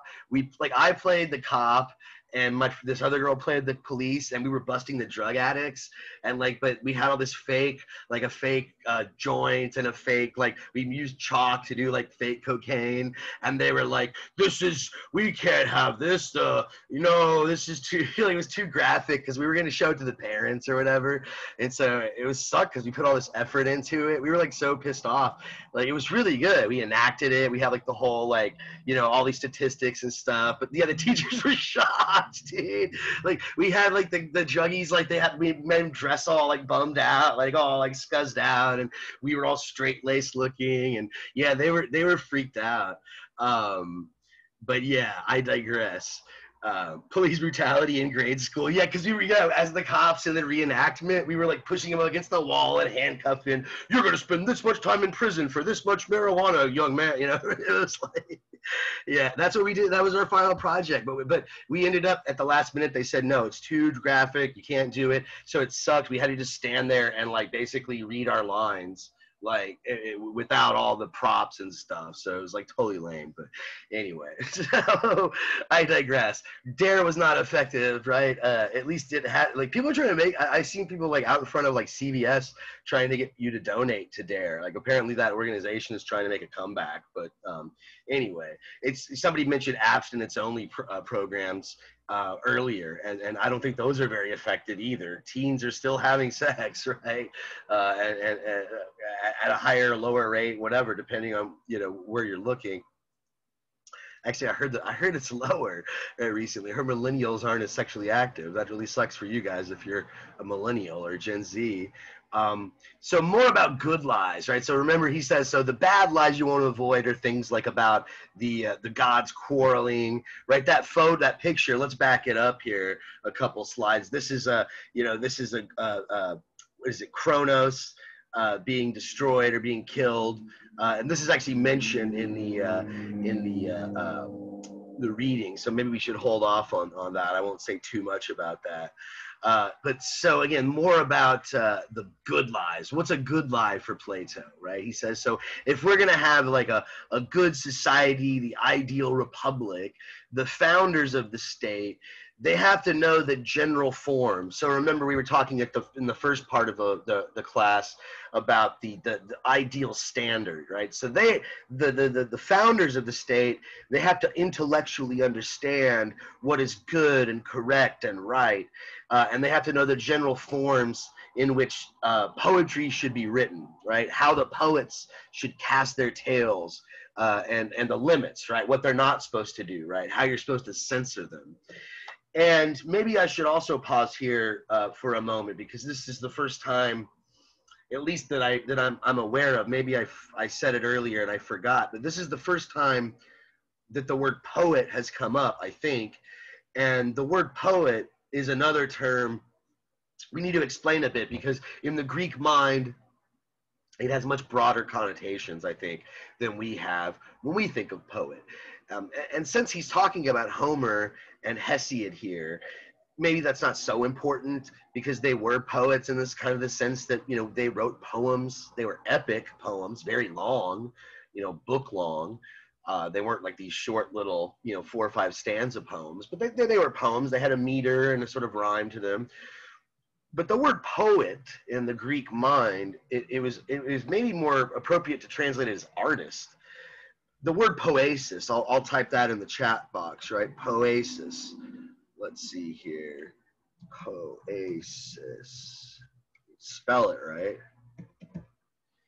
Poesis, right? This is the word that is generally translated as poetry from the Greek. And it literally means to bring forth, to create. So poets are just a creative types. They're the people who create. So it could be an artist. It could be, maybe even an actor could be sort of a poet. Maybe that's stretching it a little much, but certainly somebody who wrote a play, like a playwright, someone like Sophocles, who we'll talk about probably later this semester, Euripides, all these playwrights would definitely be considered poets. Exactly. Someone said anyone that creates art, literature, yeah, they're considered a poet, you know, artist, etc., by this Greek standard, right? So just to clarify, right? That's going to be kind of important when we're reading some of these quotes, because I think the word will pop up again and again. So keep that in mind. So when the poets are making their work, when the artists are making their art, the founders of the state have to know what the proper form. They don't have to be artists themselves. In fact, they shouldn't be. Plato talks about how they actually should avoid that artist and art itself is sort of like not the proper work of the intellectual philosophers, rulers. So they don't need to do the art, but they need to understand the right forms, the ideals that the art is supposed to be emulating, right? They have to know what the good lies are. You know, so all art is a lie. It's all an imitation for Plato. So if we're gonna have art, it better be a good lie, not a bad lie. So I've got sort of by bullet point here, and we're gonna elaborate on all of these, right? This is probably all we'll have time for. We're gonna get through all the what are good lies, what are bad lies. And then when it gets to sort of how to construct, you know, the form of art, that's probably going to have to wait till next week, right? But we'll see how we do for time, okay? But this is kind of the general breakdown, at least of some of the first standards that he trots out here, right? So if we're going to be constructing poems about the gods or God, this is another thing I don't like about your translation. I think it was done in the 1950s, and it was done, I think, probably by like Christian scholars, like some Jesuits. So they translate what really should be lowercase g and plural gods with the singular God, which is really not what the original would have said. You remember, Plato's living in the Greek period in the culture where it's a polytheistic tradition. Now, that being said, most of us think Plato was a monotheist in some sense of that word. He seemed to argue in many of his works in some one divine thing or being or creator God, some one mind that watched over the whole universe. But it also seems like he believed, perhaps to some extent, in these other Olympian gods. In what way? I don't know if we should dwell on that too much. But just keep in mind here, right? When you see the word God, that's not really the most accurate translation. But so when we're talking about God or the gods, whatever it is, they have to be represented as they truly are. Okay, so the first question might be, well, how do you know what God is like? He's got some arguments for that. What must the gods be like, and why must they be this way, and why should they be represented in this fashion, right? So they have to be. He says they have to be represented as truly good. So the gods are good. All the divine beings are good. So they have to be represented as good. Never never harmful to anybody or anyone, or the cause of evil. They have to be represented as truly advantageous and the source of all well-being. So, Plato, he asserts that everything that's good must be caused by something good, right? Whatever is good must be, the creator of it must also be good. And so if you're going to say that God did something bad or caused something bad, then that's saying something bad about God or the gods, right? This is a quote here from the textbook. God, if he be good, is not the author of all things, as many assert, but he is the cause of a few things only. This is a pretty controversial claim, but he's addressing, what we call in philosophy the problem of evil. So if you've taken a course in philosophy before, I'm hoping you probably spent a little bit of time discussing the problem of evil. The idea is that, wait a minute, if God created the universe and God created everything in the universe and God controls everything that happens in the universe, then why do evil, bad things happen in the universe? Why is that the case, right? That's sort of the initial problem. What are some answers? I'm going to get away from the slideshow here and just pause. I'm going to see if there's anybody has any comments on that. Maybe you've taken a class in philosophy before and you've heard some of the typical responses. But what is Plato's answer, right? What is he going to say when it comes to there's bad things that happen in the world, some would say, well, God created it all and everything happened, so God must have created the bad and the good. What would Plato say? Someone said suffering brings great glory to God or something. Yeah, how so? How does suffering bring glory? Like if you suffer, you go through really horrible ordeal, how does that glorify God or make him good? I would think maybe the opposite. If you went through a traumatic experience, you lost a loved one to a horrible event, you might, think why did God do that? That's bad, he created choice, free will. That's a typical response, right? Like maybe, but that would be kind of where Plato doesn't say that, but he's looking for something like that. He's looking for an answer where you don't blame God, but you find another reason for why bad stuff happens, right? And so Plato is on that. He's in that camp, right? He wants to explain, okay, so he created choice, he gave you free will, so therefore, because you have free will, all bad stuff is because of your choice, not because of God, right? So that's not in the reading, but that's definitely one response. And I think Plato, he might like it. He would definitely want something to be like that, one that kind of gets God off the hook. Evil is primordial, but if it's primordial, that doesn't really answer the question, because that's kind of pinning it on God. You're like, well, if it's primordial, then it's just always there. It's just a part of us. It's part of our nature. Well, if God created our nature, then why did he make us evil, right? You could always ask that question. But so Plato will say that God must have not been the cause of everything, but only the cause of good things, right? That's his, what you're going to call a theodicy, right? That's a theory about, why bad stuff happens and God's not at fault, right? That's a theodicy. In fact, I think that word, let me get back to the slideshow here. I think that word is on the slideshow on the next slide, the term theodicy. Yeah, it's a theory or a doctrine that's used to explain or defend the existence of evil in the universe, while at the same time asserting the existence of an omnipotent, right, all-powerful, omniscient, all-knowing, and this is the key, omnibenevolent, good God, always good and just and loving and caring.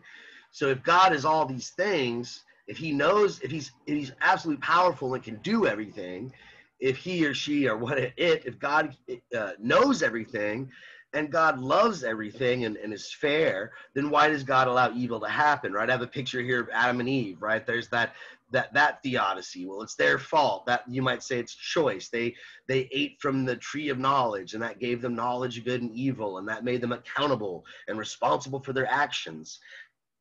And that's why evil entered into the world, right? And then you look over here to the right. This is a depiction of Pandora. That's kind of the Greek answer, right? The Greeks were like, why does bad stuff happen? Well, there was this woman. It was all her fault, right?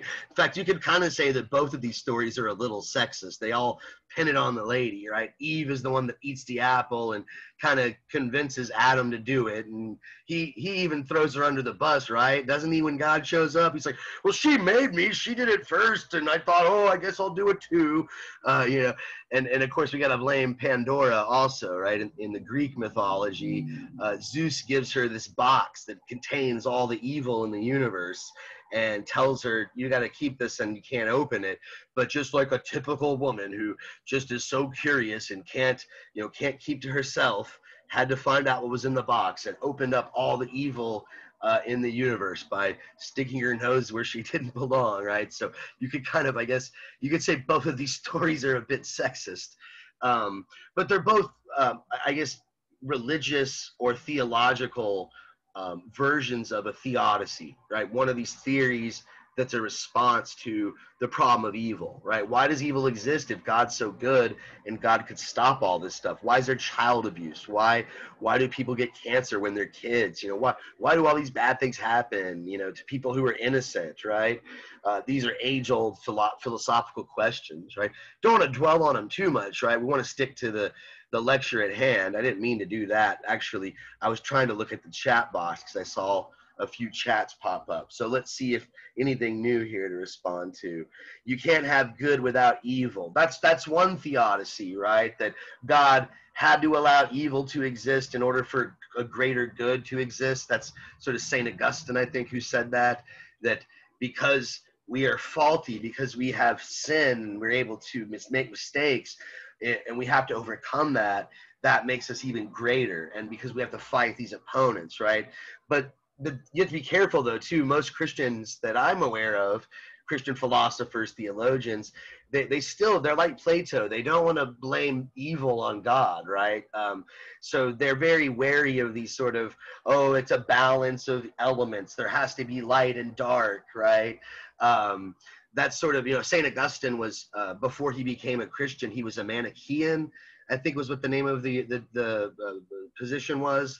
And they believed that the God was these two evil and good, and they had to balance out these spirits. And he thought Christianity was no. Everything's good, everything's beautiful and wonderful.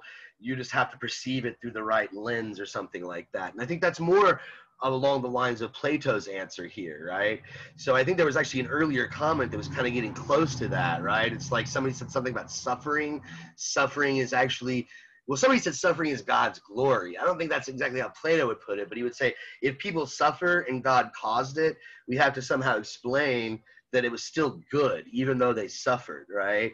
So let me see if somebody has an answer that gets close to what Plato's answer might be. Someone says a lot of religions treat the mortal world as a test for mankind, so evil is the obstacle in the test. Good. That's one theodicy that here, in this life, it's just a test. I don't know if that's that helpful. For some people, might see that's offensive. Like what if you, what if you lost your baby or something? You had a kid that got cancer, or died in an accident, something horrible. You're going to say, well, that happened because God was testing you to make sure that you kept your faith. That seems kind of a cruel thing to do to a child, to test you, right? So all these theodicies have their own pros and cons, but that's a good one for sure. And I don't know if I want to say Plato says exactly that, but what he says is something similar. Before I blurt it out, and we'll see it in the reading, let me see if somebody else might have got it in the comments. We must both choose to be obedient because we don't choose to be good or follow good, that it isn't really good because just nature. It's hard to read the comment. I think they were typing really quick, but I think the gist of their point, I think it's Summer, is that you can't just give, like, it's sort of in the Christian theology, right? The idea is be a good Christian, follow the rules, and you get to go to heaven, right? Well, if you don't have free choice and you don't have the ability to do evil, then what's the point of rewarding you for something you couldn't help but do? So you have to have your faith tested. I guess that's a similar way of putting the whole, you're testing your faith. I'm taking this from Milton and Augustine. Yeah, I mean, that is a lot what they say, right? You have to, there wouldn't be good without having to face up to evil. It has been a while since I read Milton, so I have to take your word on that. But that does seem to be some way you could interpret Paradise Lost. Man's nature is evil, but still that one I think doesn't work either, because it's like, who made man? If God made mankind, then why did he make it evil? So Plato's answer, the short answer is like, yeah, we don't know, but we know that anything that happened as a result of the gods must be good. So if something that was seen as bad is a result of the gods, it just looks bad. It just appears bad. There must be a good reason for it. So he suffered because he had to learn a lesson, right? Like or he had to teach a lesson to other people, or for the better of society, or in the long run, like we had to go through that horrible war that was really horrible, and all these people died because of the war, but we all learned a lesson and from it as a society, and we were able to mature as human beings. That would be the kind of theodicy, theory in response to the problem of evil that I think Plato has in mind here. But let's get back to the slideshow here and look at some quotes. I skipped one of the slides here with all the quotes. So he says, so if the gods are truly good, that is truly gods, they can never be the cause of bad, harmful, evil things, but only good, beneficial, and divine things, right? So either, right, if we're in this republic, if we're the rulers who are trying to decide what art is good, what sort of lies we're supposed to tell, what are good lies and what are bad lies, he says either we must not permit the poet to say that these are the works of God, or if they are the works of God, he must devise some explanation of them, such as we are seeking. He must say that God did what was just and right, and that they were better for being punished. So let this then be one of the rules and principles concerning the gods, to which the poets and reciters will be expected to conform, that God is not the author of all things, but of good only, right? So this is Plato's theodicy, right? This is his response to that problem of evil, right? Gods did not create anything bad. If they did, it wasn't really bad. It just might have been bad to the evil person, or bad for a second, or harmful or painful for a moment, but in the grand scheme of things, it was the right thing to do. If the gods are good, they're the cause of good, and so all that they touch, all that they create must be right, must be correct. Okay. So what else does he say about the gods, right? He asks about God's nature in the next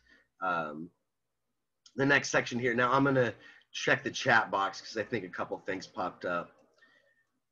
Hold on a second. Having trouble here with my controls. John's answer in the Bible is essential. We can't know essentially. I don't remember that from John. I know that John is one of the more mysterious. It's the not a synoptic gospel, but I don't want to get too much into Christian theology here. It's not a philosophy or religion class.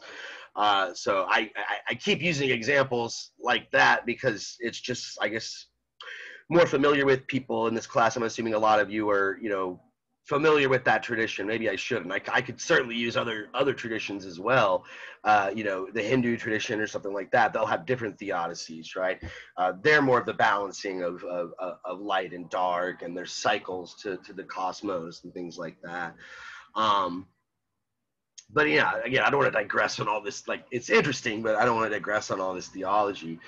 But what about God's nature, right? So we've got one rule here, right? So far, when we're trying to figure out like how we're supposed to write properly, if we're going to be poets in Plato's Republic, the first thing is we can't say the gods did anything wrong. They have to be portrayed as always the authors of good deeds, never bad deeds, always the cause of good events, never bad events. At least we have to explain it in such a way. Now, what else does Plato say about God's nature? He thinks, and this is a question that he poses to the interlocutor, and I'm not going to give you his answer because I'm just kind of going to, I guess will be a test to see who did the reading. He asked the interlocutor, he says, does God appear in one shape and now in another, sometimes himself changing, passing into many forms, sometimes deceiving us with the semblance of such transformations? Or is God one and the same, immutably fixed in his own proper image? Which one do you think Plato's going to go with here? Right? Which of the two? Let's see. The first or the second? Maybe I should go back to that screen. I exited it too quickly, right? So those are the options, right? Let me open the chat box real quick so I can see anybody's responses. The second, Hassan says. The second, says Charles. Anybody else got any other guesses? Yes, certainly, but why? Why would Plato say that, I wonder? What's so wrong about this first one, right? Appearing in one shape, now another, sometimes himself changing into many forms, sometimes deceiving with the semblance of transformations. Why does Plato not like that alternative? What's wrong with that? Why is that not godlike in his eyes? Yeah, because deceiving is bad, and the gods are supposed to be good, and if you're changing yourself into different forms, like Zeus, in that painting that I just had up in the outline, we'll see it again in a minute, right? That's the painting of Zeus as a swan, right? He turns into a bird and goes down and he ravishes Leda, basically rapes this woman. And for one, right there, Plato's not going to like that, right? That's horrible. He was filled with lust. The god was like, saw some hot maiden down there and he was filled with lust. That's not very godlike. He was like not in control of his emotions and his desires. He desired something, the god desired something, and then he changed himself into a bird to be deceitful. That's not what gods would do. So I don't even know, but this is maybe going to be a controversial thing to say. I don't think he would like a lot of the modern religious traditions even. I think he might like Islam in this regard, right? Because Islam is very insistent about this, right? If you're Muslim, God is just God. You're not supposed to represent God as any other thing, even though he has these different names. Those are just aspects of God's essence.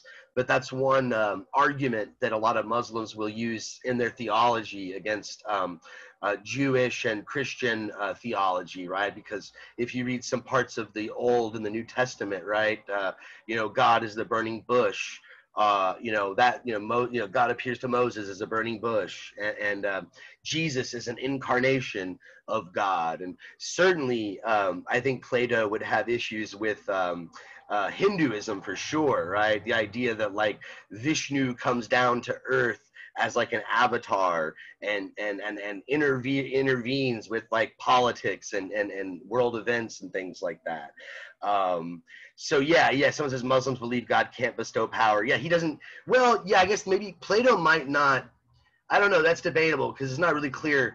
Plato didn't write a whole lot about this, but he might not go with them on that. He would probably agree with the very monotheistic, God is one, it's not changing, it's eternal.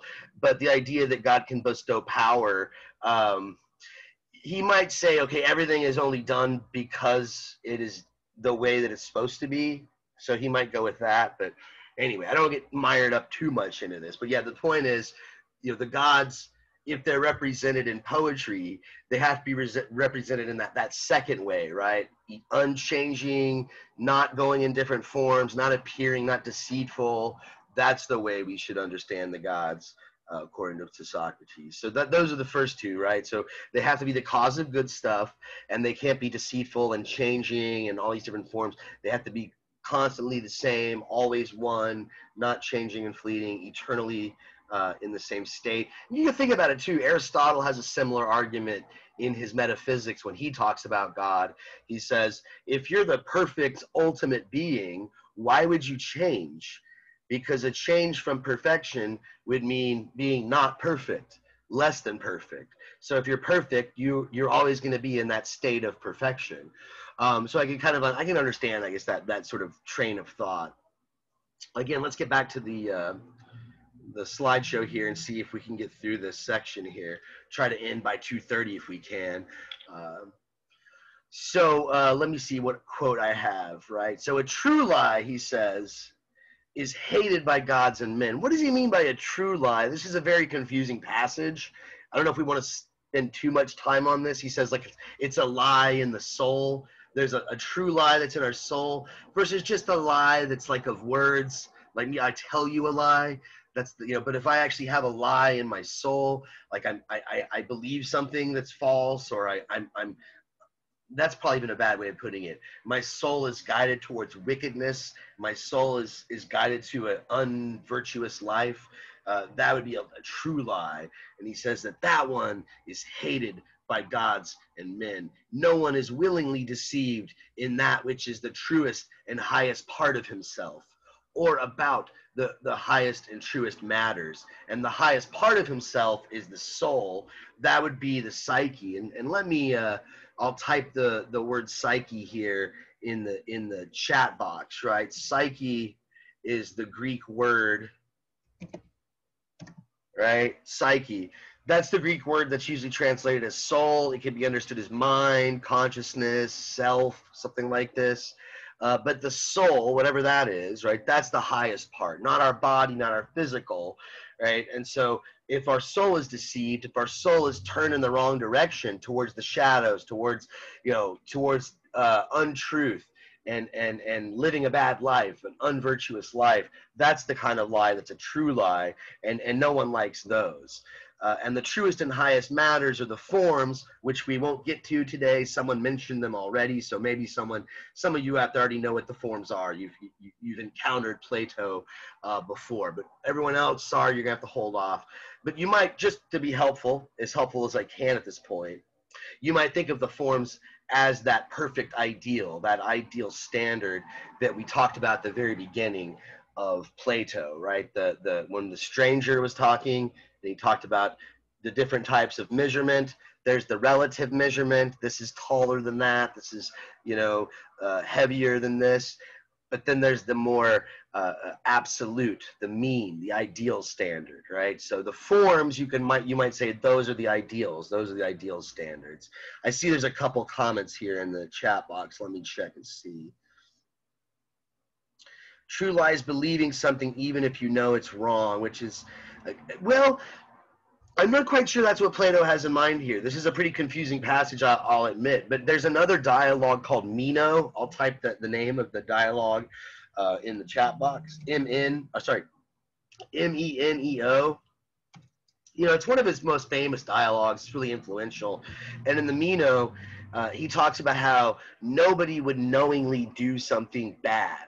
So if you're doing something evil, if you're doing something wrong, then you don't really know that it's wrong. You've actually convinced yourself that it's to your advantage or it's good. Nobody would do something they thought was bad. So even someone that's stealing or murdering even, they've made this calculation in their head that it's the right thing for them to do at that moment. That's a pretty controversial statement, right? Someone might say, no, man, there's people that do something wrong and they know it's wrong and they're well aware it's wrong and they still do it, right? So I don't want to get too sidetracked on that, but you're close, right? It has something to do with it's a belief that leads you astray. It gets complicated though for Plato because there may be actual technically lies, like stories that you might tell, like the Allegory of the Cave is technically a lie. It's not true. There's no cave with shadows and prisoners. But Plato might say that's a good lie because it helps you understand something truthful. It helps you something, it leads your soul towards wisdom. And so even though it's a lie, it's not a true lie in this sense, right? So I hope that clarifies it a little bit. So ignorance of the soul is a true lie. He says lies in words, however, this is where it gets pretty controversial. Lies in words, he says, that's only a kind of an imitation and a shadowy image of a previous affection of the soul, not an unadulterated falsehood. So if you think back to the allegory of the cave, the shadows aren't completely false. I mean, they're there are shadows, and they even resemble the things that they're a shadow of. So they're not an unadulterated falsehood, you might say. There's something to them that is truthful. And maybe even as a prisoner of the cave, if you're down there in the cave looking at the shadows, even though that the shadows are false and they give you a false impression that they're real, that false impression might prepare you for the actual thing when you see it. So for instance, if you keep seeing a shadow of a man, when you see the man puppet, you'll have a frame of reference that will help you. And so in a certain sense, if you move beyond that, that lie might have been a helpful lie if it's done properly and executed properly, right? But I'm digressing quite a bit here. I want to try to get through this today. So let's look at the last quote I have here at the bottom, right? It says, because we do not know the truth about ancient times, we make falsehood as much like truth as we can. This is an interesting point he makes that it might be useful for you to know. It's something about Greek history and really history in general. When we look to the ancients, when we look to these ancient writings, their standard of history was a lot looser than ours today, right? They didn't have telephone or internet. They didn't have computers. They didn't have these cameras on their phones. They didn't have cameras or anything like this. Most history was, it traveled far, traveled wide. It was written down years later. And so Plato's making this point is that when we write histories, we write about events that happened in the past. This is very true for him. You might even say somewhat even true for us today, that we have to make these falsehoods as close to the truth as possible, right? So when Thucydides, don't worry about Thucydides if you've never heard of him, but he's a Greek historian. When Thucydides is writing all these speeches of Pericles giving his long, famous speech about the golden age of Athens and how Athens is so great and superior culturally. This famous speech that starts at the beginning of the book. It's a book of history, and everybody knows that Thucydides was not there, where maybe he was too young to remember it or something like this. But he knew enough people who were there. And there were enough other Greeks who knew who Pericles was and had met Pericles. And so the standard was, look, as long as you represent Pericles properly as the kind of man that he was. We know that the speech, this 4 or 5 page speech, wasn't word for word what he said, but there were enough people who survived who remembered the speech. And as long as you get the spirit, the gist of the speech, that was kind of the important part, right? So when we're constructing history, in this Greek time period, we're coming up with lies. They're a lot not absolutely true. But they're not a complete unadulterated falsehood, right? We have to make a falsehood as much like the truth as we can. But then he goes on, we're still talking about the gods. He says, can any of these reasons apply to God? Can we suppose that he is ignorant of antiquity and therefore have recourse to invention? So this also ties into that point about deception. Would gods ever deceive in telling their stories? In maybe if the gods are revealing truth to people, like through revelation, is there a need for them to deceive about past events? Obviously, the answer, what do you think? In the chat box, you can type it up, but it's pretty obvious what his answer is. Would the gods be ignorant of the things in the past and what happens? Would the gods be ignorant of anything? No, of course not, right? Of course not. So they don't have this problem that humans have, right? So the superhuman and the divine are incapable of falsehood, right? They can't lie. They don't lie.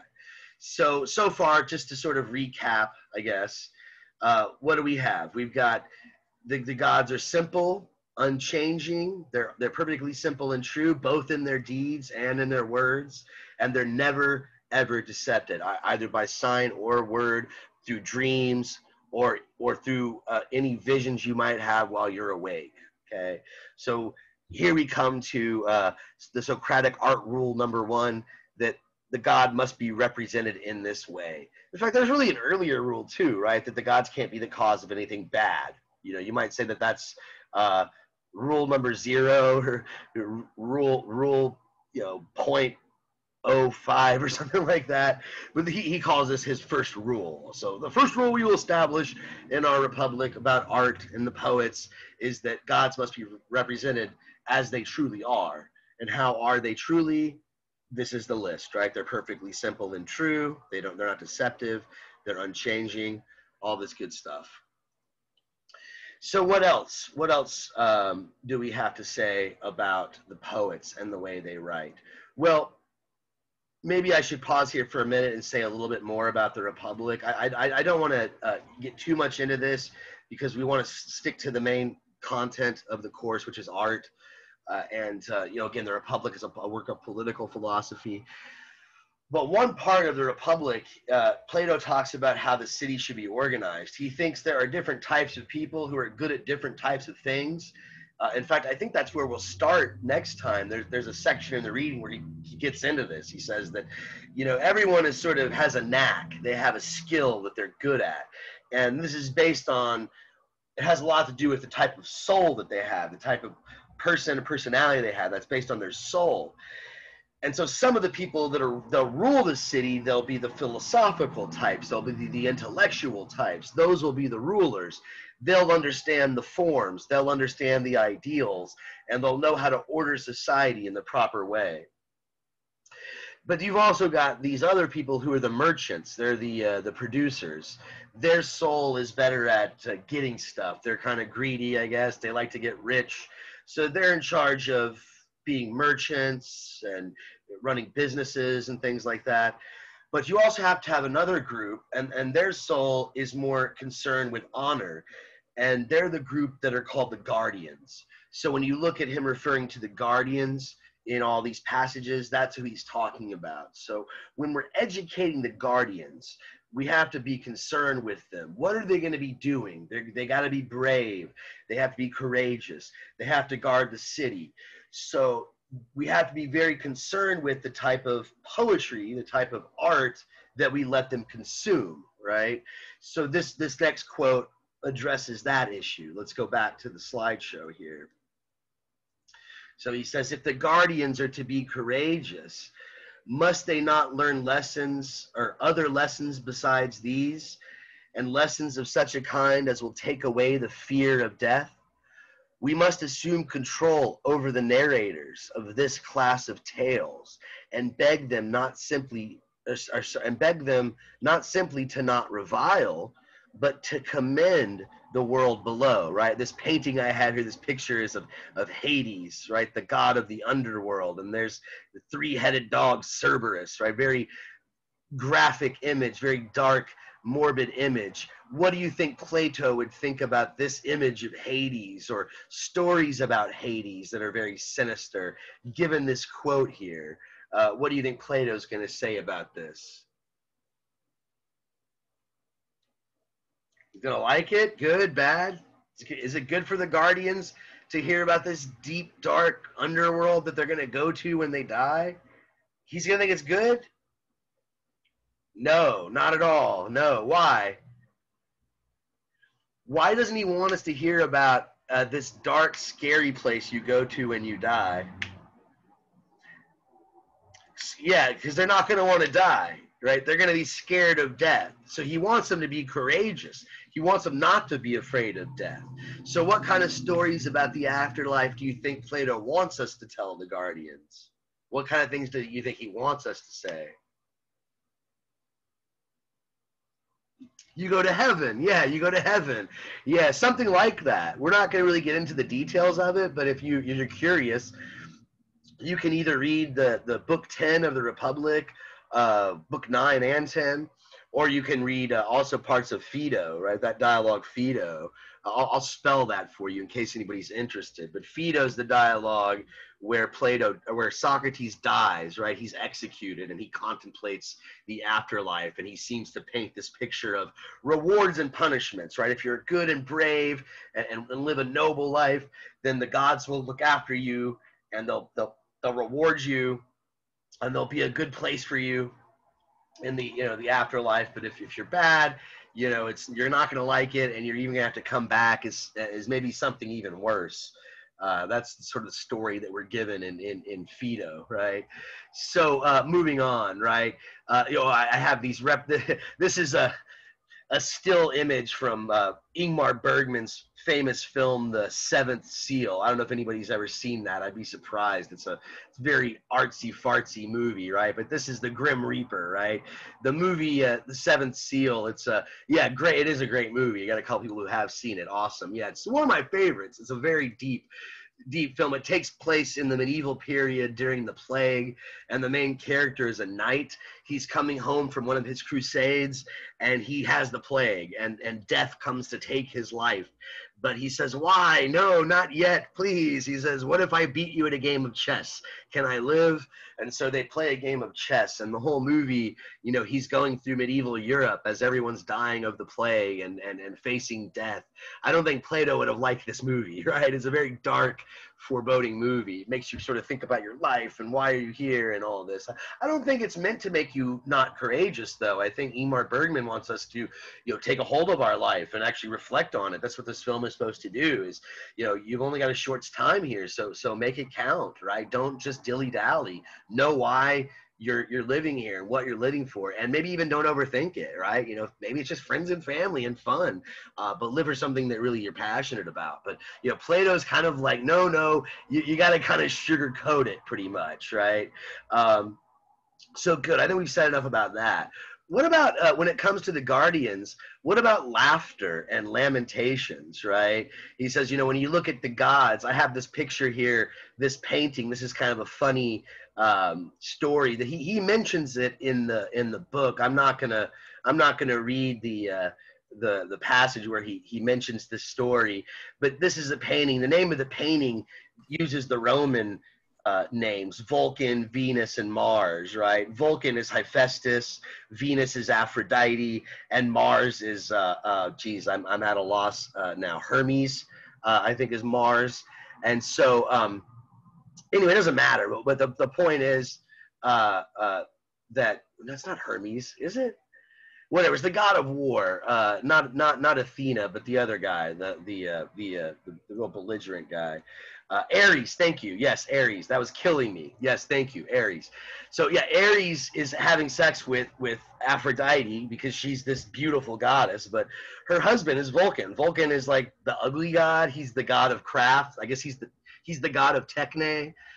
He's the one that makes all the iron and armor and stuff for the gods. He makes all the best armor. And his wife is Venus, or Aphrodite. And one day Ares is in bed with her, and having sex with her. And Hephaestus, he knows about their little liaisons, so he constructs this net to capture them in this bed, in the act, so he can show all the other Olympian gods. And so he does this, right, while they're getting it on. He covers them with his iron net and captures them, and he shows all the gods. So this is all the gods up here in the painting looking down, and they're all laughing, right? Hephaestus is kind of blushing, and they're laughing, and he's like, "But look what he did. He's with my wife." And they're like, "Yeah, but she's hot. Like, everybody wants to be with Aphrodite." Ha ha ha ha. So what do you think Plato is going to say about this story, right? For one, he's not going to probably think it's true, but even if it were true, is this the kind of story we should be telling the guardians? Not for kids. Definitely not for kids, right? It has a lot of sex in it. But why would we want to tell? He says laughter is not a good thing for the guardians, right? So this story shows the gods laughing. They're laughing because of Hephaestus and his poor situation, right? So the gods laugh. No, the gods are serious, right? The gods are always, thinking of serious, true, beautiful things. And then what about Lamentations? Do I have a quote about Lamentations? No, I don't. So what is a lamentation? Who knows what that word means, to lament? Anybody want to say anything or put it in the chat box? To regret, right, to regret. You could even say maybe even crying, right? Like, oh, you know, or you think this is something that should be allowed, you know, the gods should lament, the gods should regret or cry about anything? And you think the gods should be represented this way according to Plato? Yes, no, maybe so? No, yeah, no, not at all, right? The guardians shouldn't cry. They got to be tough, right? Got to be tough, macho men. Got to keep sucking in, right? And they can't laugh. Got to be serious, very stoic all the time, right? That's the kind of men we want to breed. So these are the kind of stories that we have to tell them, right? This is Plato's plan here in the Republic, right? So persons of worth, even if they're mortal men, must not be represented as overcome by laughter. So even if we're talking about noblemen, not even just the gods, but like kings, queens, and people who are noble and highly placed and leaders of society, we can't show stories of them laughing or crying, and much less we should allow the gods to be represented in this way. So what about the ability of the rulers to lie themselves, right? He seems to think that the rulers of the state, whoa, I didn't mean to go forward yet. He seems to think that the rulers of the state should be allowed to lie for the public good, right? Oh geez, I did that again. Didn't mean to do that. Let's read this quote here, see what he has to say. He says, if, as we were saying, a lie is useless to the gods and useful only as a medicine to men, then the use of such medicines should be restricted to physicians. Private individuals have no business with them. So, you know, again, the rulers can lie, just like maybe even, you know, doctors and physicians might lie, I don't know, or private individuals, but only the experts, only those that know can lie. Private individuals, people who are just citizens, they can't lie to those in charge. That's even worse. This is the kind of analogy he's trying to make. It's even worse, even though this is bad, it's worse than patients or athletes lying to their doctors or their trainers about the condition of their body. It's even worse than a sailor lying to the captain of a ship about the state of the ship or the other sailors. So I'd like to pause here for a minute because I think this is an interesting point we could have some conversation about. We're coming close to the end of class. I've only got one more slide left to go, so we're not too much of a rush, right? We're doing pretty good for time, but let me back it up to where we were at and stop sharing the screen and see what kind of comments we get on this, if any, right? What do you think? Is it, he's basically saying here that any civilization we have, government, power that be, they're going to have to lie to their citizens. There are like necessary reasons why they're going to have to lie to their citizens. But the citizens should never lie to the people in power, right? He makes this analogy with a doctor, right? The doctor has wisdom. I suppose he's assuming the rulers, the philosopher kings, they have wisdom. So if you're going to a doctor and you're lying about your body and the way you feel, it's not helping yourself and it's not helping the doctor, right? And it's bad. Is that the same thing though when we're talking about politics, right? Anybody have any thoughts on this? I'm curious, right? You think it's necessary maybe sometimes that the rulers, people in charge have to tell untruths, falsehood? It sounds sanctimonious. Yeah, it sounds like, you know, you're not smart enough to know. We have to sort of tell you, we have to keep this from you. You know, we guard the sort of holy knowledge, and it's kind of condescending, I guess is even a better word for it than sanctum. It seems very class-based. Yes, I don't think that's unintentional. I think that Plato is very he's very elitist and he's open about this. He's not you know, you might like the allegory of the cave. You might be like, oh, this is great. You know, Plato wants us to question things and he wants us to get out of the cave and open our minds up to philosophy. And that's partly true, but ultimately Plato did not think that most people could get out of the cave. He really thought it depended on your soul, the type of soul that you had. And if you didn't have a philosophical soul, you wouldn't be able to get out of the cave. So, you know, I mentioned these three groups earlier. You've got the philosopher kings, the intellectual types, the guardians, who are, their soul is guided by honor and duty. And then there's the people who are more about wealth and accumulating wealth and material things. So he thinks that those are the basic type of human, and each of these corresponds to what you might call a class. Somebody said this is very, you know, kind of like a class structure. It's very classist. Although for Plato, to be fair, he would say, you know, Socrates was not rich. Socrates was not an upper class person. So you can have a philosophical soul even if you're low class. Like, you're not rich, you're not wealthy. He wasn't really about material wealth, but he was elitist, right? He didn't think that not everybody could get out of the cave. So at some point, whoever's in charge, they have to take over and kind of control the puppet show, right? And so they're telling lies, they're projecting puppets, you know, shadows on the wall to those people that just don't have the right kind of soul, right? They just want to make money, they're greedy. So you have to lie to them and say, oh, do this because it's good for your money. Even though that's a lie, it makes them do the right thing, right? It guides their soul in the right direction. It's one of those noble lies that he's talking about, okay? So let me look at that. There's a bunch of comments that have just popped up. So let's look at and see what other people have to say, and I'll kind of go back to the one last slide we've got to cover, kind of wrap things up. Classist, yeah, someone said that earlier. Maybe not smart, but not capable of comprehending the magnitude of the situation. Yeah, okay, so maybe it's not even the people in the cave, or even the people that are kind of in the middle, they're halfway, not all the way out of the cave, that they just can't comprehend the magnitude for some other reasons. I don't know, you might want to write something else in to give me a better idea of what you're thinking of, but I think I know what you're saying. That's Eric that put that.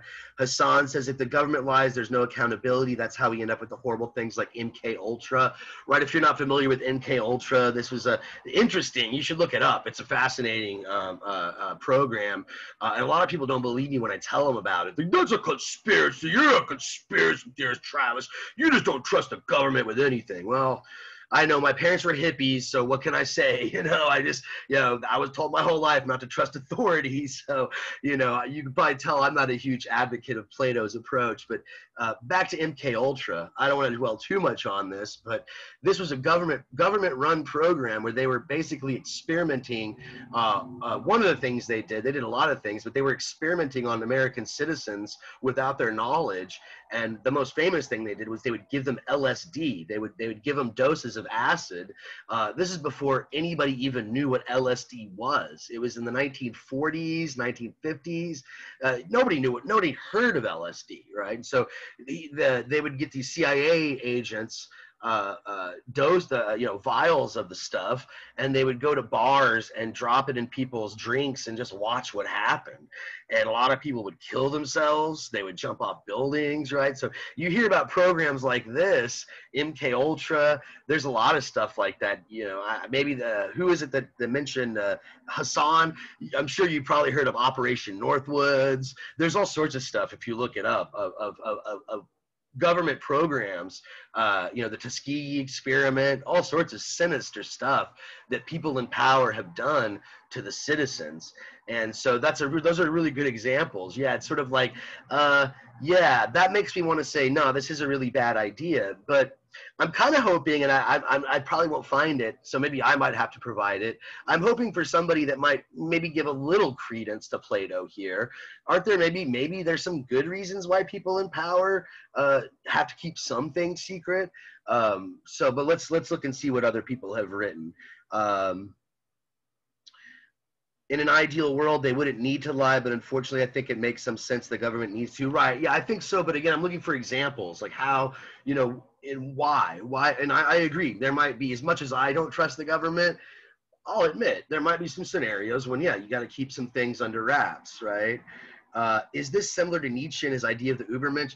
I don't want to get too much on that. That'll open up all sorts of other stuff. Maybe when we get to Nietzsche, we're going to cover him later this semester. We'll come back to this. But in general, Nietzsche, the German philosopher, saw Plato as a bit of an enemy. He didn't like Plato's metaphysics, particularly these ideas of forms and ideals.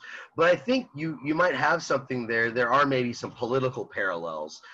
Nietzsche seemed to be a bit of an elitist in the kind of sense that Plato was, that there are certain types of people, and certain people have a type they're supposed to lead, and they're supposed to sort of steer society in certain directions, and some people are just supposed to be followers. So certainly I can see why you're thinking of Nietzsche and the idea of the overman, the Übermensch. Pretty controversial idea there, by the way. Let's see what else people have put. All those conspiracy theorists saying the government doesn't want to confirm aliens because our brains wouldn't be able to process it and therefore spare us. I love those conspiracy theories, but I get you. Yeah, that's a really annoying.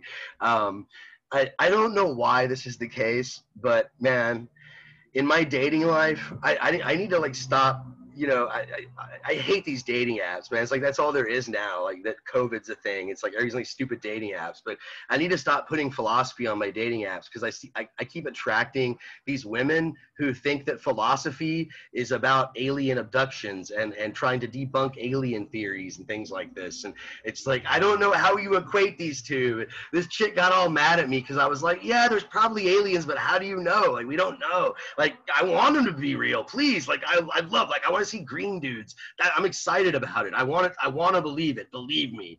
But like, we don't know. We don't know. You know. So yeah, I think yeah, conspiracy. Yeah, COINTELPRO. That somebody mentioned that one. That's a really disturbing one that not a lot of people know about. Yeah, that's the one when people tell me, they're like, why would they lie? Why don't you trust the government, Travis? Why would people in power lie to us? I'm like, Google COINTELPRO. Just read the Wikipedia page, right? It happens, right? Somebody says sometimes telling people something early causes undue panic. Good, right? So that's a good reason. I would grant that, right? Maybe people in power have to sort of not tell everything that's going on because there'll be a big panic and rioting or something like that. So they have to, you know, somebody was talking about in an ideal world, we wouldn't have to lie, but we don't live in an ideal world. So that's a good example of maybe an exception, right? COINTELPRO is funny. McCarthyism is hilarious. I don't know if I like those comments, but okay. That it sounds like, I hope that's sarcastic. I do too. Keeping info from the same example, keeping info from citizens to prevent panic. Sometimes truth will, yeah. Let's see. If you subscribe to Alex Jones, swipe left. Alex Jones is entertaining, man. and even a broken clock. What's the saying? Even a broken clock is right twice a day. That guy's actually been right about a couple things, but God, he is nuts, man. He's gone off the deep. He's a living meme. Yeah, that's a good way to put it, man. Some people actually say that he's a performance artist, or I think there was some. I don't want to get all sidetracked on Alex Jones. It's fun to talk about, but I think he was on trial for something and he claimed he was a performance artist, that what he does is performance art. So, or maybe that's just some theory that's out there. But man, that kind of makes him seem more human if that's true, because it's just, he's off the chain, man. All right. I'm trying to think of another thing. So you guys kind of hit the nail on the head with the, you know, to keep people from panicking. Why else might you keep something? Yeah, I guess you could argue that he has done harmful stuff. But that opens another debate, which I want to hold off till next time. You know, a lot of people have this argument that you have to censor people like Alex Jones and take him off Twitter, and censorship is necessary because of what it does, right? But then there's the staunch advocates of free speech, right? And so they're gonna be like, well, hey, even if Alex Jones said some horrible stuff and caused all these, you know, he should be free to say what he wants and open to say what he wants. So, you know, I'm sort of with that camp. I'm a bit of a, you know, when it comes to free speech, maybe I'm biased because I was raised here in Texas where I got my rights and I'm all about, let me do what I want. You know, government's not going to tell me what to do. But I could see like certain things, like the one thing that I'm surprised nobody came up with this example, maybe like how to build a nuclear bomb, right? Like that's not something that, you know, you should just let everybody look at put on the internet, you know, how to build nuclear weapons, right? That's maybe something that you should keep from the general public, right? Only certain people should know how to do that. That's something I can understand. Or top secret stuff that might hurt, you know, somebody who's in the military, or some of, if we're in during wartime, right? You don't want to give away information about where troops are stationed and things like that. So a bunch of comments just popped up. I want to get back to the slideshow because we only got one slide left, and I want to wrap things up real quick, but let me check the comments here real quick. Yeah, I like Hassan's comment. I really like it. He says, why not just educate people to be smart enough to dismiss people like that? That's what I would like, right? Again, in an ideal world, but I'm like, we're assuming we live in a democracy where people have the freedom to vote. So we're assuming that they're critic. That's the one thing that doesn't, now I'm going to get political here. That's one thing that pisses me off about this whole Russiagate thing, that, oh, Russia made us vote for Trump. It's like, no, I think people are smart enough to read, even if Russia was posting all these stupid memes. Like, aren't we smart enough? I hope. If we're not, we're in deep trouble, man. A good thing that some of y'all are going to college, and hopefully college will help you figure that out. And I love your comment, Hassan. Good stuff, right? Yeah, we should be smart enough. And do we need government to protect us from stupid information? We should be able to sort of draw those conclusions. So it says some people aren't smart, and says, but people can be smart. Yeah, that's the other thing that's debatable, right? This is controversial. I used to be with Hassan on this, and I think it depends now on like what day of the week you ask me. Sometimes I'm like, we can do this, we can all get better, but then sometimes I'm pessimistic and I'm like, man, people are really stupid sometimes. And, you know, like, I remember one of my first jobs, I was working at Fuddruckers. It's if you don't know what Fuddruckers is, it's a burger place. Anyway, I was a cashier there, and every day I would hear this question, every day without fail. People would ask me, what's the difference between a third pound and a half pound burger? And they didn't know the difference between a third and a half. They didn't know fractions. Adults, right? And so, and bad education, right? But people, I find a lot of people, it's not even just that they have a bad education, it's just that they're lazy. Like, they don't want to know. Like, if they don't have to know it, they're not going to know it. They're not intellectually curious, right? So it's like, part of me wants to be with Hassan and be like, yes, we can teach them and, you know, let people say whatever they want and they'll figure it out. But then another part of me is like, kind of with Plato and sort of like, well, I don't know if we can just let anybody know everything, right? Okay, well, a couple of comments here. I'll read them real quick, and then we got to wrap things up because we're almost out of time. Let's see here. It's decades of conditioning. Yeah, it's kind of more of the same. Interesting comments, but we got to wrap things up here. So let's just go over this last slide. There's one last thing he says about the censorship, right? When we're making works of art, how should we censor them, right? One has to do with how justice is presented. We've got a lot more to say, but obviously we're running out of time. He says that when we're representing justice, right? When it comes to men, storytellers are guilty of making the gravest misstatements when they tell us that wicked men are often happy and the good miserable, that injustice is profitable when undetected, but that justice is a man's own loss and another's gain.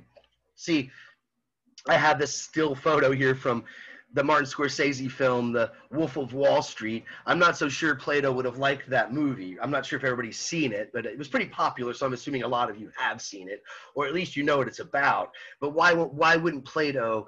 Well, he might like it because in the end, well, I don't think he would, because in the end, does the guy really get punished? I mean, he's not as rich as he was to begin with, but like he eventually still makes money like talking about his career, right? I mean, and this guy like screwed over so many people and, you know, destroyed their retirement and did all these things that very few people, I think, would consider just, if anybody. And yet he seems to kind of get away with it, right? So Plato doesn't like this. He doesn't like us to show stories of bad guys getting away with stuff. Does anybody have any thoughts on this? What do you think? I think some of the best art, some of the best movies are exactly like this. But he thinks they have a bad effect on people, that they're bad for our morality. Anybody have any thoughts on that? We'll kind of wrap up with this discussion here and see where it goes. Their stupidity was what destroyed their retirement. Are you talking about these financial guys? Jordan Belfort. Remind me, who's Jordan Belfort? If you look up to or sympathize with Jordan Belfort, don't talk to me. I'm not familiar with that. Oh, he's the guy that they based a movie on, right? Yeah, yeah. I'm the same way. If you look up to that guy, I'm sorry. If you do, I think you're a sleazebag. You know, I just do, right? I can see though the enticements. I think we live in a society, honestly, that kind of encourages that kind of behavior. I'm not so sure that Plato would like our republic, or would. You're missing the point, not you, Prof. Oh, who's missing the point? I'm not sure who's missing the point. But anybody have any other thoughts about this? What about in art? Is it really that bad to have, like, one of my favorite movies from Quentin Tarantino is, well, I guess Reservoir Dogs. I was going to say one of my favorite movies from him is Reservoir Dogs. But I guess those guys don't really get away with it, right? They all, like, pretty much die. Most of them, they get caught. Trying to think of a movie that I like, or some work of art that I like, a book or something where the bad guy gets away. Oh, Dostoevsky, yeah, The Possessed. That's a great work of art. And yeah, the bad guy totally gets away, and the good guys all either die or commit suicide out of despair or something like that. Crime and Punishment, right? That's a good one. Yeah. Although I guess in the end it's kind of a happy ending. He has to go to Siberia for a while, but he ends up, finding some woman and getting married, and finding some, sense of happiness in Orthodox Russian Christianity or something like this. So I don't know. I mean, this is an interesting. We'll come back to this, I think, when we get to the end of Plato. But that's kind of, to me, the most useful philosophical point of all these readings, is trying to think about how art affects us as a society. Does it have an effect on us? There's all these. I remember growing up in the 80s as a kid, there was this big backlash against the music industry, and that was when they first started putting all these explicit lyric labels on all the album covers, and they were like, it's going to make your kids Satan worshipers, and you don't want them to listen to this evil music, right? And I remember how overblown I thought that was. But maybe there's something to it. Maybe our art, the things that we consume in our media, it does shape our outlook. It shapes the way that we see our society. And so maybe we should be cognizant of it. And I don't know if censorship is the right approach, but certainly this relationship between the two is something that is, somebody says life imitates art. Yeah, it's certainly right. As people say, art imitates life, but it also goes the other way, right? So I think this is an issue you're going to see prop up throughout the course as we explore even the other philosophers. So we're almost out of time. We had a great class today, though, but we went pretty long, all the way to the end.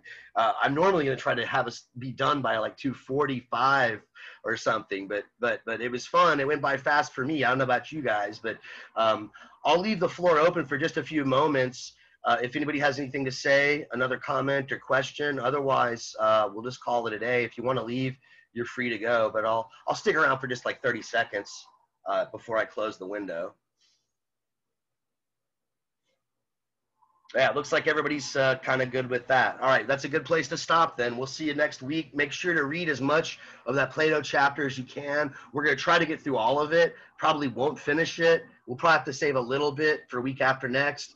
But get through as much of it as you can. If you have any questions, you can always email me or visit me during my virtual office hours. All that's up on Blackboard. And again, as I said, thanks for showing up. Have a great week, and I'll see you next time. Cheers.